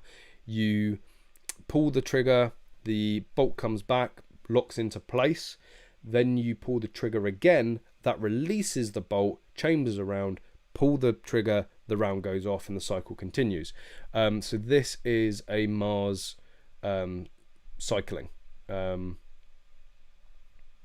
zoom in there. So you can see, bang, pull the trigger, release, bang, pull the trigger, release. So you basically just end up pulling the trigger as quickly as you can. Here we go, that's a better, closer shot for you guys. You can sort of see, if I slow it down actually, I probably shouldn't have shot the gun that fast, trying to demonstrate it. Playback speed, let's go quarter. It's gonna be real slow-mo. So pull the trigger, bang, bolt locks back, pull the trigger, release. So you should be able to see what's going on there now. But it's actually it's not dangerous as they would like you to believe in terms of a risk to the public because of the rate of fire. The reason they were banned is because you could achieve faster rates of fire than a bolt action, and they were like, it's a little too close in terms of the rate of fire than to semi-autos. You know, we banned semi-autos, and this is a bit too close to that. That was their sort of reasoning. I've forgotten where I was going with that. As I was always going off on these side tangents. But yeah, so it was a really clever mechanism to sort of give us something. They were actually really popular with disabled shooters because some people with arthritis or certain disabilities, they can't operate a bolt. Having something like this was a lot easier for them to shoot. That's what I was getting on with. So they're not. I still don't believe they pose any more of a risk to the public than 308 bolt action rifle or a 2.2 semi-auto. But the reason that they are like genuinely a bit tricky and dangerous for potentially new shooters is because you can lose where you're at, right? If you go through a full string. And obviously you're behind the gun, so you can't really see what condition the bolt's in, and it's like, if I pull this trigger now, am I going to get a bang, or am I going to release the bolt? And like it can play with you in that regard. But yes, that's a Mars. So whomever asked what a Mars rifle is, that is what a Mars rifle is, or Mars rifle was. They are now. You're not able to own one under Section 1. Will the police said that they did want to hang on to a few for sort of training purposes, but it's really like the last time you're going to be able to see. So that's why I ended up. So that all of that footage, all of the shooting footage, was filmed well prior to the offensive weapons bill receiving a royal assent. For this exact reason, right? Because people are interested. It is, in a way, a part of our history. It's a bit of an oddity, and there's very little other footage of it out there. So yeah, we've got that footage and can show people exactly what we are now missing in some respect. Never actually. No, I think I managed to shoot a lever release once, but I don't actually have any footage of me shooting a lever release, unfortunately. But I managed to get the Mars in there, just about. Only allowed 2.2 rimfire semi-autos in the UK. Oh, okay. Someone's just saying that. Binary trigger. Why are you talking? That's what I was fine. We have something similar, but when you pull the trigger and then release. Oh, that's okay. Yes. So yeah, I have done videos on binary triggers, and some people were talking about Spirit of the Law. Spirit of the Law. It's really the catch-all. Like, what you've done isn't technically illegal, but it's not in the spirit of the law, so we're still going to fuck you. And binary triggers, just no. Although, again, as somebody has been saying, binary triggers would be Section 5. You're getting more than one trigger per pull of the... Sorry, you're getting more than one round per pull of the trigger. It's not defined the same way as in US law. There is to be only one round discharge per pull of the trigger, and that's a full cycle of the trigger, not just the actual pull motion. So yeah, per cycle, I think that's the big differentiating factor, is per cycle of the trigger, which the binary trigger, that it would be Section 5 all day. And there is a video where I talk about it. Again, check it out in the search bar of the channel.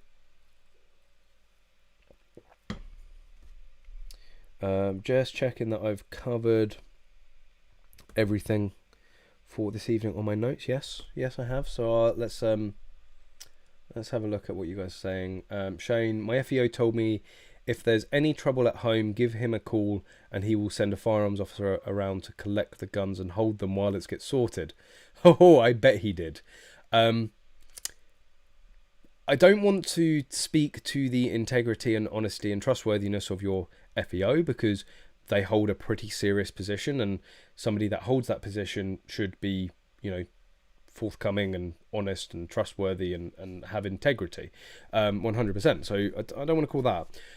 What he's basically saying is that's like the invitation for a voluntary surrender, right?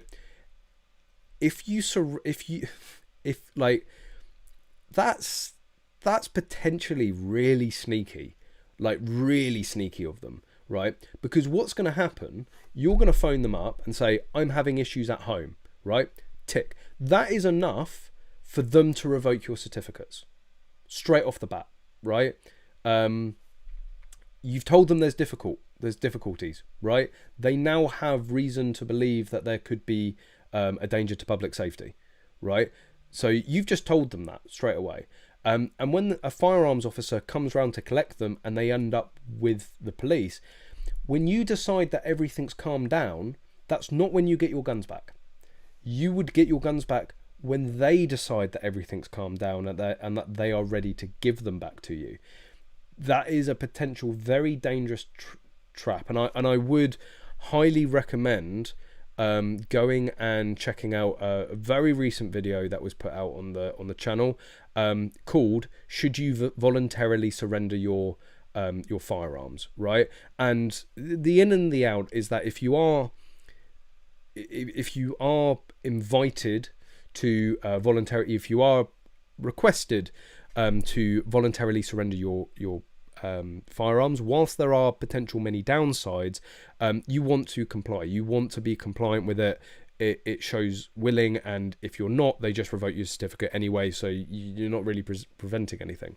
But go and watch that video, because it really does explain the pitfalls of either side, and it really is just a lose-lose situation. It's just like, which of the lesser of the evils do you want in some ways? But for him to say that, now you should be transparent and honest and open with your FEO, and you certainly should liaise with them if there are issues at home. I would take them to an RFD, right? I would not be calling the police to come and safely take away my guns. The other thing is, I have the dings and dents of mine where they handled them, And I have heard some horrific stories of things ending up just absolute rust buckets, further damage, like, you know, scopes getting broken, bolts getting lost, guns seizing and rusting up. Luckily, you know, apart from the few dings and dents on mine, they pretty much came out in the same condition they went in. But yeah, I think that's really, really cheeky. I mean, at the end of the day, the FEOs have a job to do, right? And like, fair play. He's got you into a position. I really think from that comment, he's got you into a position where you're like, yeah, sure, yeah. Whenever I have a difficulty, I'm just going to phone them up. You know, tick, straight away. So, you know, of course, if your circumstances are changing, if there is something that you feel that you should disclose to your FEO, by all means do so. I would personally go and surrender the guns, well, not surrender the guns, go and store the guns with an RFD at a gun shop, right? Because then you can phone up the FEO and say, right, you know, I'm having a bit of difficulties at home, I just want you to be aware. And this can be actually very, very beneficial, because if you bring this to the attention of your FEO, it does show, you know, transparency, and it also pre-warns them. So if they know that the stuff is going on and then complaints start or an allegation is made, they may have a little bit more sympathy and be able to sort of smell out if something isn't genuine in the complaint or allegation. But if you then phone them up and they go, right, we want to come and take the guns, you can just turn around and go, no need, I don't have them, they're being stored with an RFD. And then if they ask you to voluntarily surrender them, I think it puts you in a better position to say to them, well, I don't need to, I can't, they're being stored with an RFD. They may still ask you to voluntarily surrender your certificates for the purpose of review during difficulties like that, but if you don't have the guns, you know, if you have taken the proactive step to get the guns out of the house and store them with somebody else, that should be more than enough to show to the FEO that you are, you know, you are still treating things very seriously and don't pose a danger. So, but yeah, that from what you said, yeah, my FEO told me if there's any trouble, give him a call, and he will send the firearms officer around to collect the guns and will hold them while it gets sorted. It sounds very, very genuine. And it may very well be, but I'll get my crystal ball out and I will predict, if you ever end up in that situation, you will not have your guns and licenses for a lot longer than you think you should. And this is, again, one of the pitfalls or downsides of voluntarily surrendering. Go and watch that video where I sort of compare them. Unfortunately, where did that go? Where did it go?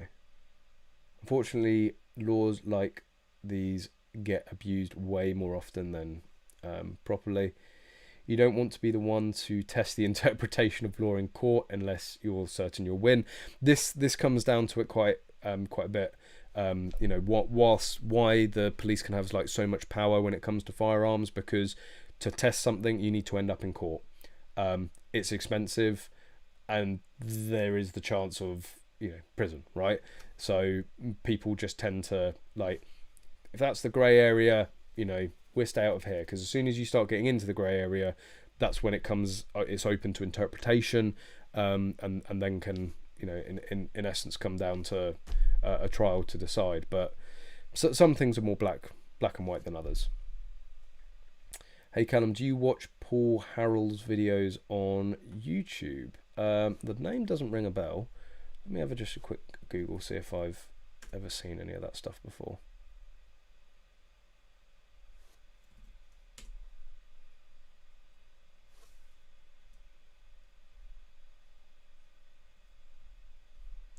Oh, is it the bedsheet guy? It's the bedsheet guy, isn't it? That's just how I know him. Is it? I'm waiting to see it. I'm pretty sure it is. It's the guy that ended up doing like a load of shooting through his bed sheets to like simulate home defense. Yes, personal protection, shooting while in bed. I think that might have been the first video that I saw of his.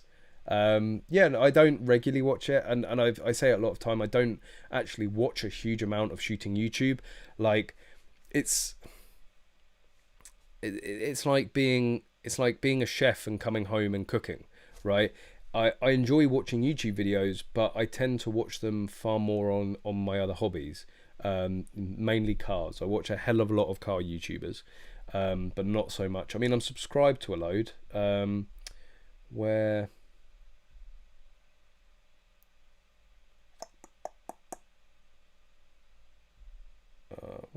how do I find out what channels I'm subscribed to? Oh yeah, because I can't be in the back end of YouTube. So channels, so gun channel. I won't go through all of my channels. You might think ill of me. Jesus, I'm subscribed to a lot more than I thought. SRS. Oh, just as a side note, Sam from SRS Power is still alive. I know he's not putting videos out, but he's very busy with work. I know he got a number of serious promotions, and as far as I'm aware, just didn't have time anymore. Hasn't had time to put out videos. But yeah, gun channels that I'm subscribed to: SRS Power, Erect Veteran 8888, the Yankee Marshall, Hickok 45, a channel quite sadly called CGC Walshy. There's actually an old video at the British Shooting Show where we're shooting together. He unfortunately passed away. Only a young kid, I think he was 17, maybe 18, was killed in a car accident. But he had really like big ambitions and plans for like showing off the sport on his channel, which unfortunately he never got to do. But I'm still subscribed to him. I could just never bring myself to like unsub. Actually, I haven't been on his channel for a while. Go and check out. Go and check out, like the videos and subscribe. So it's CGC Walshy. I'll actually I'll put the link in the description. So it's just such a sad story. But he was so passionate about growing the sport, and you know, this is I met him. I mean, his last video was 6 years ago, so it's whilst I still had an FAC. That's how long ago it is. But he it was right when really like the channel was gaining like a little bit of traction, and he was just he's just as equally as like giddy and passionate about sharing it as I was. But anyway, TN Outdoors 9, 22 Plinkster, Funker Tactical. I think this guy's actually like a smaller Swiss channel called Rob Whittlestone. The Shooting Show, Firearms UK, Jerry Michalak, of course. Ed, I can never say his name. Edwin Sarkisian.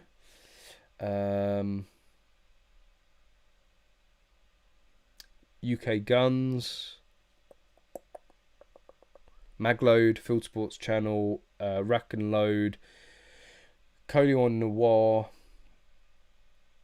and Donut Operator. I probably watch Donut Operator more than any other gun channel, and he's not really a gun channel. He is more of a police channel. But obviously there's a lot of videos that involve guns on his channel. But and it's not even about like the content. It's just his like he has like, I think it took like 2 videos of watching his channel for me to subscribe. Like, it's just the humor and the way that he can turn like some horrific footage into humor is absolutely beyond me. Like, really do enjoy watching his stuff. Coleon Noir, actually Coleon Noir was sort of a really big inspiration to the style of video I still do today. Like the talking head, approaching difficult topics, sort of saying what I think a lot of people would want to say, but don't necessarily want to come out and say. Pardon me. So yeah, I think Coleon Noir was like one of the. It was Coleon Noir and Iraq Veteran 8888 when Barry, is it Barry or Eric? Which one passed away? I think it's Barry. It's when Barry and Eric were doing it together still. They were like the first 2 gun channels that I ever subscribed to. Not so keen on Iraq Veteran 8888 anymore, if I'm going to be honest.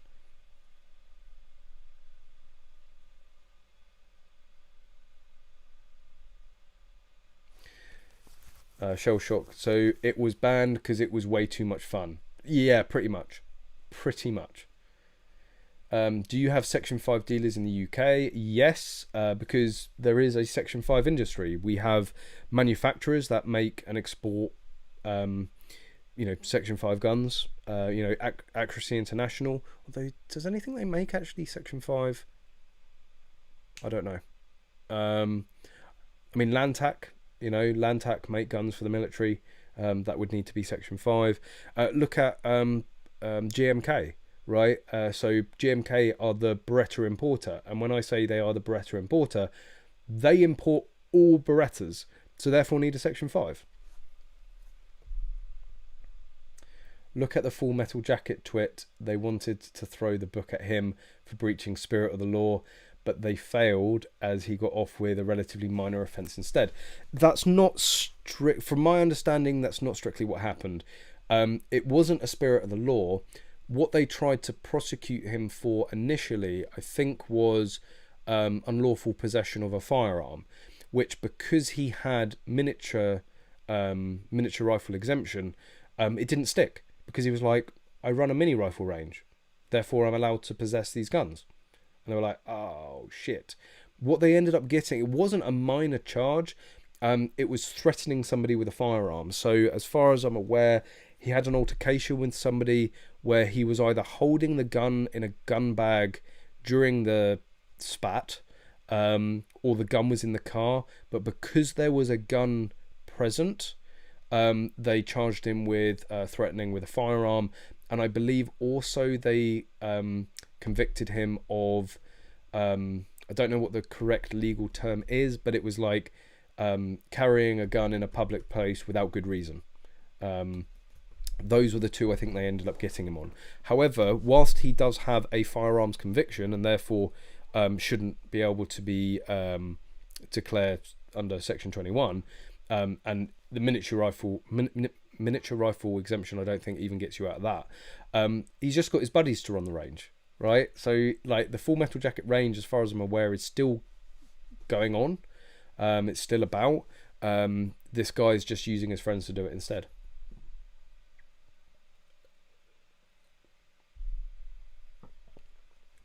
We do have Section 5 dealers, but they are rare as rocking horse poo.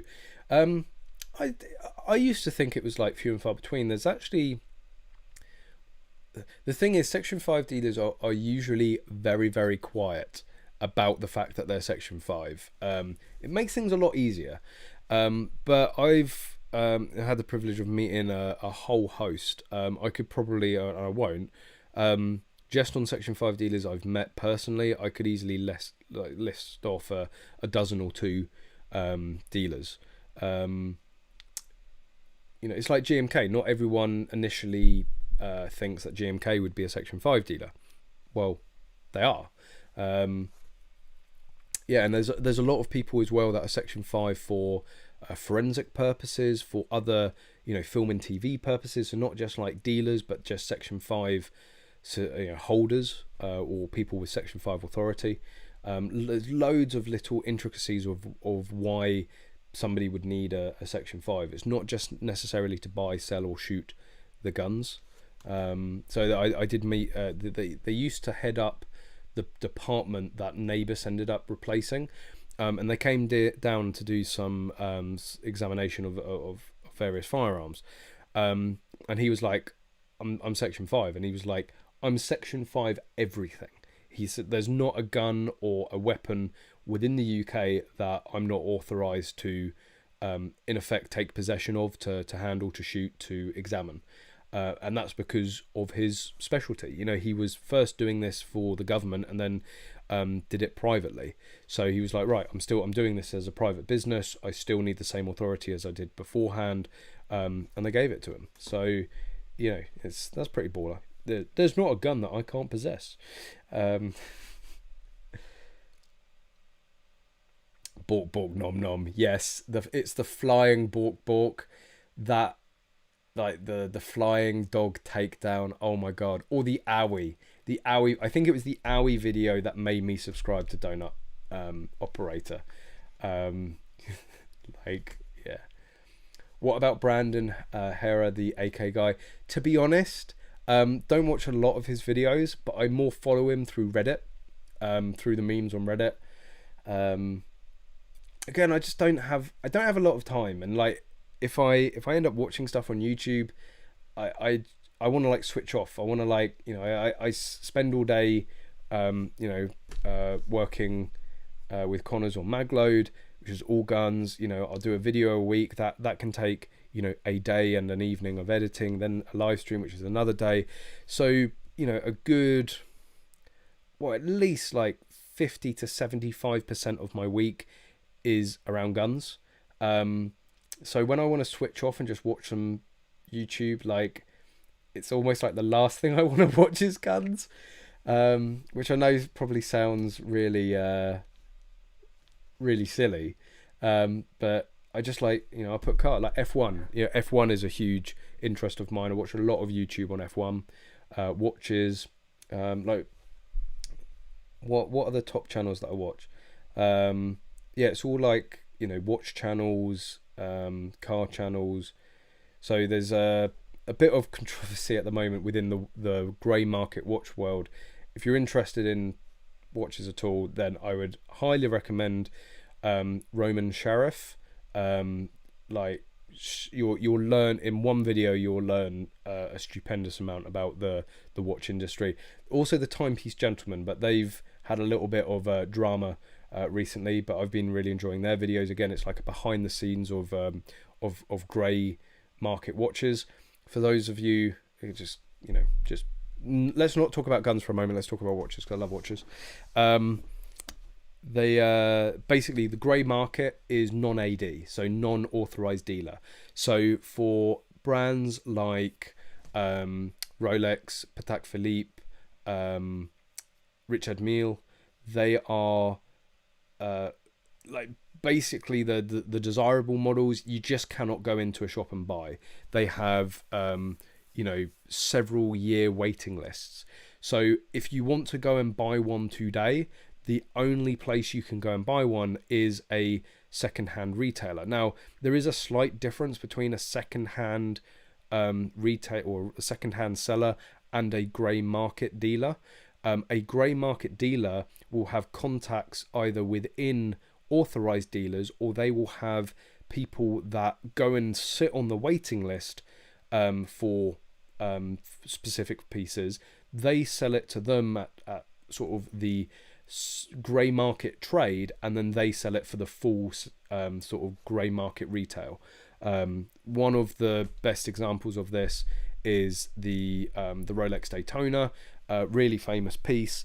To buy one new, I think the RRP, and this is the other thing, authorized dealers cannot deviate from the RRP in any way. They can't, you know, even in huge demand, periods of huge demands, they can't put the price up. Rolex set the price. So the Daytona, which has like a 10-year waiting list, it's about a 10,000 retail, shitload of money. They are currently selling on the second-hand grey or on the grey market for about 30,000. So if you go and buy one of these in a Rolex authorized dealer for 10,000, you can literally walk out of the shop, walk into a second-hand watch shop, and make yourself £10,000 to £20,000 without even trying. And this is where the grey market, the grey market appears, because they are selling new watches, but they're not from an authorized dealer. But anyway, so I spend a lot of time watching all of that and learning about the watch industry, the grey market, even the AD networks, and, you know, new watches coming out, stuff like that. And the horology, like I have a genuine interest in horology and the mechanics of a watch and the different functions and features and complications and things like that. Daily Driven Exotics, one of my favorite channels. Absolutely love watching what they get up to, just absolutely ragging the hell. It's like, imagine the abuse you gave your first car, and they're doing this with, like, you know, Porsche GTs and McLaren 675 LTs and Murcielagos and Hurricanes and stuff like that. They just absolutely abuse their cars. Mr. JWW, another car channel, Tavares, another car channel, Vimwiki, another car channel, Watchfinder & Co. If you are looking for a trusted grey dealer watch site, watchfinder.com, like they are one of the most expensive sites, but one of the highest trusted sites. Anyway, I've got loads of other subscriptions. I'm not going to sit here and read through them all. How many bonsais have been killed? Oh, Holly's joined. Hello, Holly. Why are you talking about bonsai? Yes, I did end up having a bit of a spate of. For those of you that don't know, Holly is my fiance, so hands off. I already put a ring on that. It took me long enough. Anyway, yeah, I ended up. I like watching bonsai videos. Like when things all get a bit too much and you just need to like de-stress. Trust me. Like next time you get to the point of like you feel like you're going to explode, go and watch a bonsai tree video. I know that sounds really odd, but like what goes into caring to a bonsai, I just found absolutely fascinating, and watch somebody sort of nurture them and shape them, and like just really therapeutic. This is a gun channel, by the way. Someone talking about reloading. Yeah, you're not allowed to show reloading on YouTube. I know there's loads of videos on it. I know other channels don't have an issue with it. But I know it's outside of it's in the community guidelines. You're not allowed to show reloading, and I don't want to risk the channel to show it, unfortunately. Back from Goodwood. That was a long day for you, although you've got to come from the Welsh Hills, right? Yes, I will be at Goodwood. Anyone at Goodwood's this Sunday? Because I'll be mooching around. I'll probably have the cap on. If any of you happen to be at Goodwood and you spot me about, come and say hi. I won't bite, I promise, unless you ask me to. But Daniel, how many bonsai tree? No, the thing is, this is where my my new obsession with bonsai, but also my everlasting obsession with Lego. So Holly and I are currently going through our buying our first place together, and I had to buy myself like a pre-present that when we go in there, I'm not going to build this until we move in.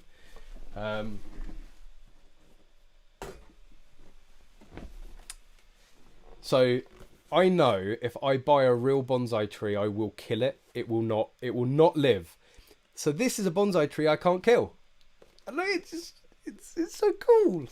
And you got the little, like, I just love Lego. I am just like a big kid. So yes, that will be built probably the first evening that we move in. I'm sure Holly has other ideas of what we'll be getting up to. Not like that. I'm sure she will have other plans for our first evening there, but I will just be absolutely dying to build the bonsai.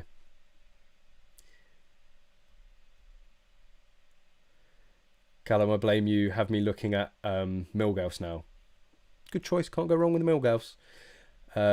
I sort of kick myself, right? So the watch that I've got at the moment is a Milgauss. It's a blue face, green glass.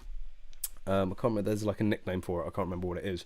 And that was the one that I wanted because it was like the green glass was just different and special to me.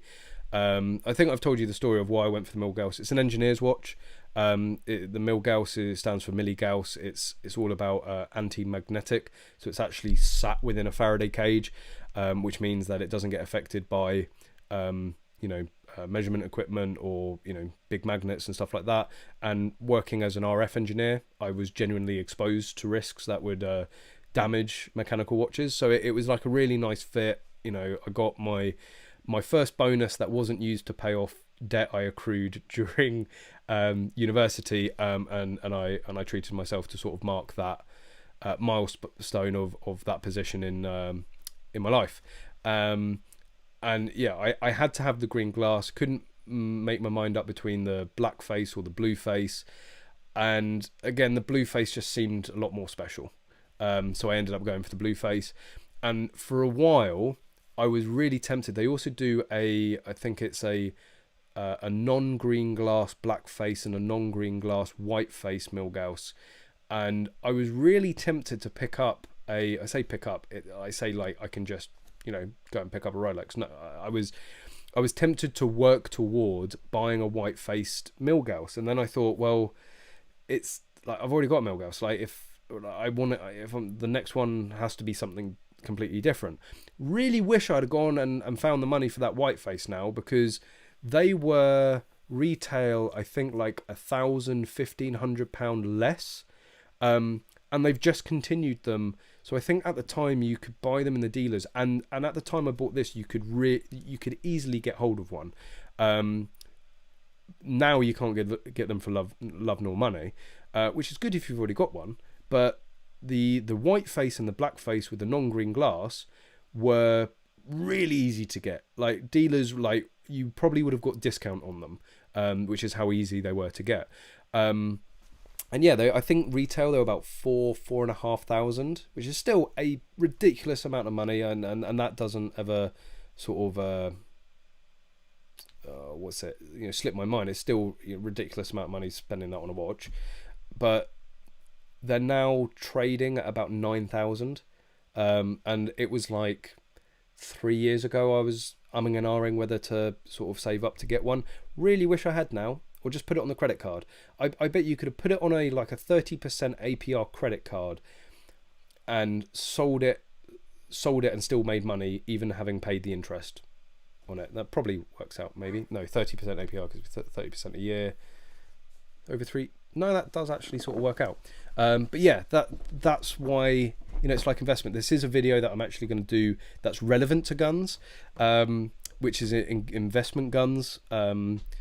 Not to spoil it, but it's actually 3 or 4 guns out of that list that I've personally owned.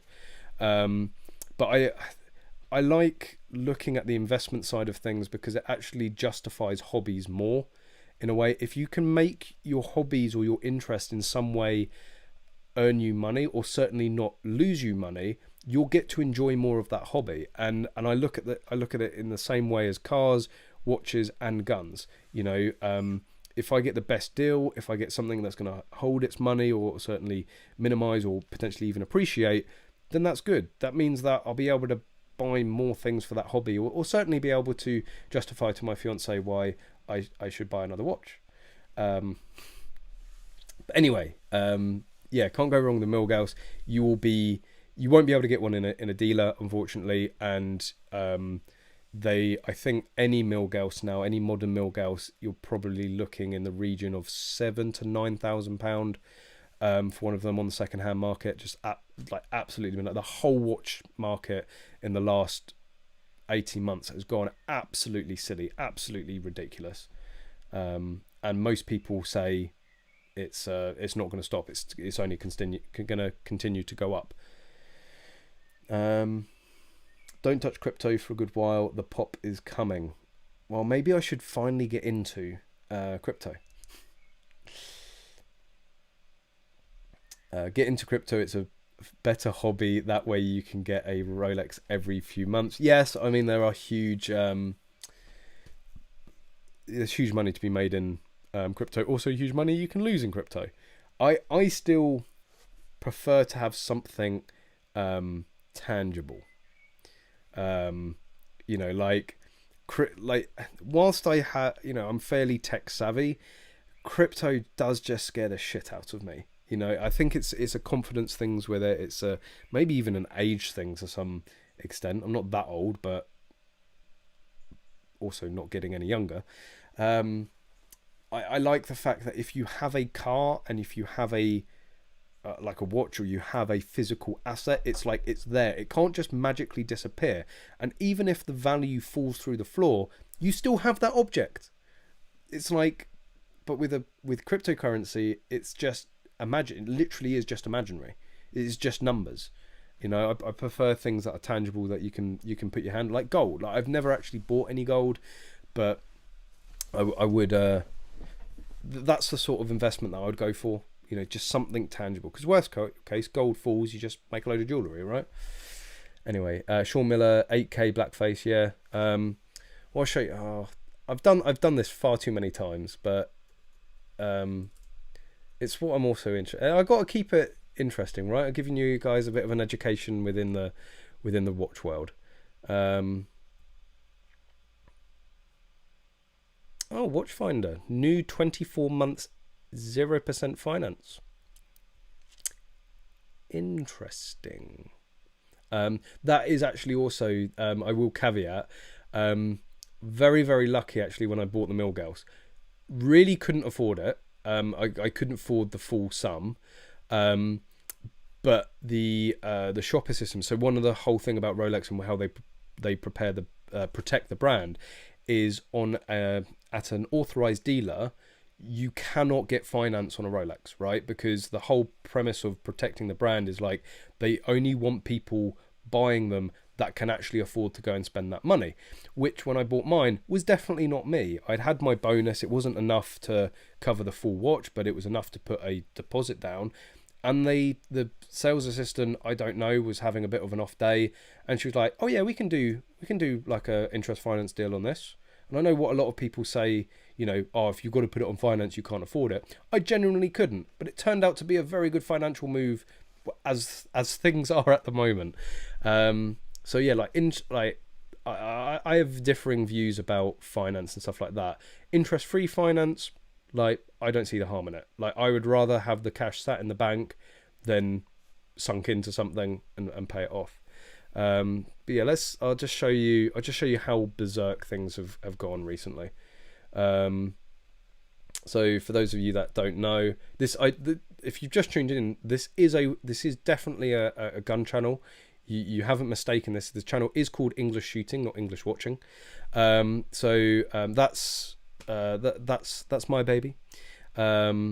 It's just for me. It doesn't look like a typical Rolex, right? And that's why I like it so much. Prices have gone up yet again.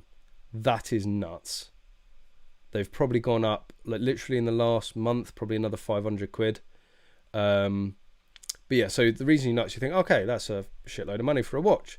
But what the insulting thing is, retail price. Now, I bought mine a few price increases ago. So if you go into a Rolex shop right now and they've got this watch, they will sell it to you for $650, right? They won't sell it for any less. They won't sell it for any more. That and this, I think, was this a 2001 box and papers? Yes. So this is a brand new watch. Does it have stickers? Can I see stickers? Can't. Stickers there?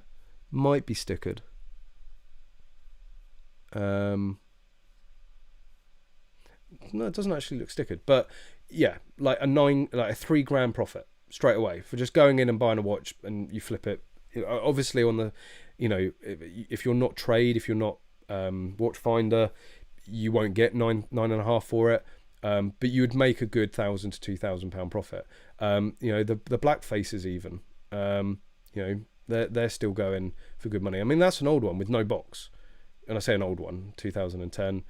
But this, like, discontinued price, but I'm pretty sure they're around £4.5, £9,000 now. Like, absolutely ridiculous. But the prize for the most ridiculous is most definitely the Daytona. Let's have a look. Do they have? So here we go. So there's two types of this. So this is the new ceramic bezel, as they refer to it, Daytona. You can get it with a white face and black outer dials, or this, which is the black face, the black face with the silver or white rings. So again, you go and spend $9,500. It's a $30,000 watch. Absolutely bonkers. You know, and like things like this, like this is where it starts to get like just absolutely insanity. So yes, you still have to cough up 60 grand to go and buy this watch, but you double your money. It's like you cannot lose at the moment. You could literally go blindfolded into a Rolex store and come out with something that's probably worth it. You know, you'd always be able to get your money back. Anyway, that's probably enough watches for what is most definitely a gun channel. But it's like another area of the hobby for me. You know, looking at the market, seeing what they're doing, what watches are hot, what are not. But I just like watches, as I'm sure you've ascertained by now. There's no need for any progress. The UK PSA is the only association you need to join for shooting disciplines in the UK. Well, certainly for practical. If you don't like crypto, look at index funding. Not as good, but crypto is still okay. Okay. Well, watches are selling correct. Yeah, it's the market's, you know, insane. I prefer not always talking about guns on the live stream. It's just nice as a general chat. Well, I mean, you guys seem to be enjoying it. I always feel like bad bringing in my other interests and, you know, talking about them. But if you guys enjoy it, then that's all that matters. If you want to know the time, just look at your phone. Then you can buy another gun. What are we watching tonight? Yeah. It's each their own, isn't it? You know, it's there's just something like with a mechanical watch, with an automatic watch, a mechanical watch, you put your ear up against it and you can hear it working. You know, it's not, you don't get that sort of tick tick tick of quartz. It's like a pitter patter. It's like, I'm an engineer at heart. Like, I love mechanical things, but also English Shooting giving out financial advice. There's a lot of dealers that say do never treat watches as an investment, and they're like, yeah, but they always go up in value, and they're like, well, yes, but there's always a crash. Anyway, Adam, okay, I'm finally here. How are you doing, Callum, my dude? I am awesome. I hope you're good as well. Thanks for joining. You might as well get your gun with a custom watch job. He can't have handguns, so watches are the second best thing. Well, you say handguns. Genuinely, the reason I was able to justify getting the Milgauss is because I'd recently sold all of my guns.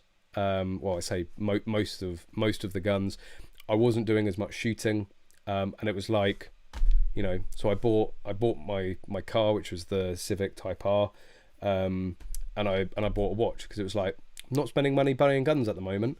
It's going to be an interesting dilemma when I get my licenses back, and I'm like I've found out that I can really only support and sort of support and fund 2 of my 3 main hobbies. Luckily, shooting is sort of paying for itself and actually provides me with an income.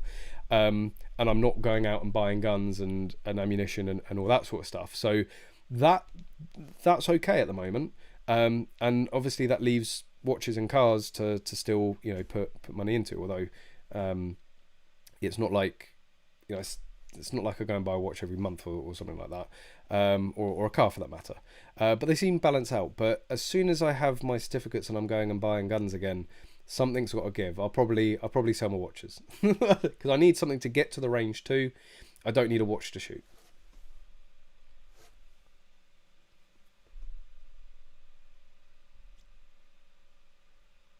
A Gauss is AI on the wrist. A Daytona is a car on your wrist. Milgauss, not a Gauss, Milgauss.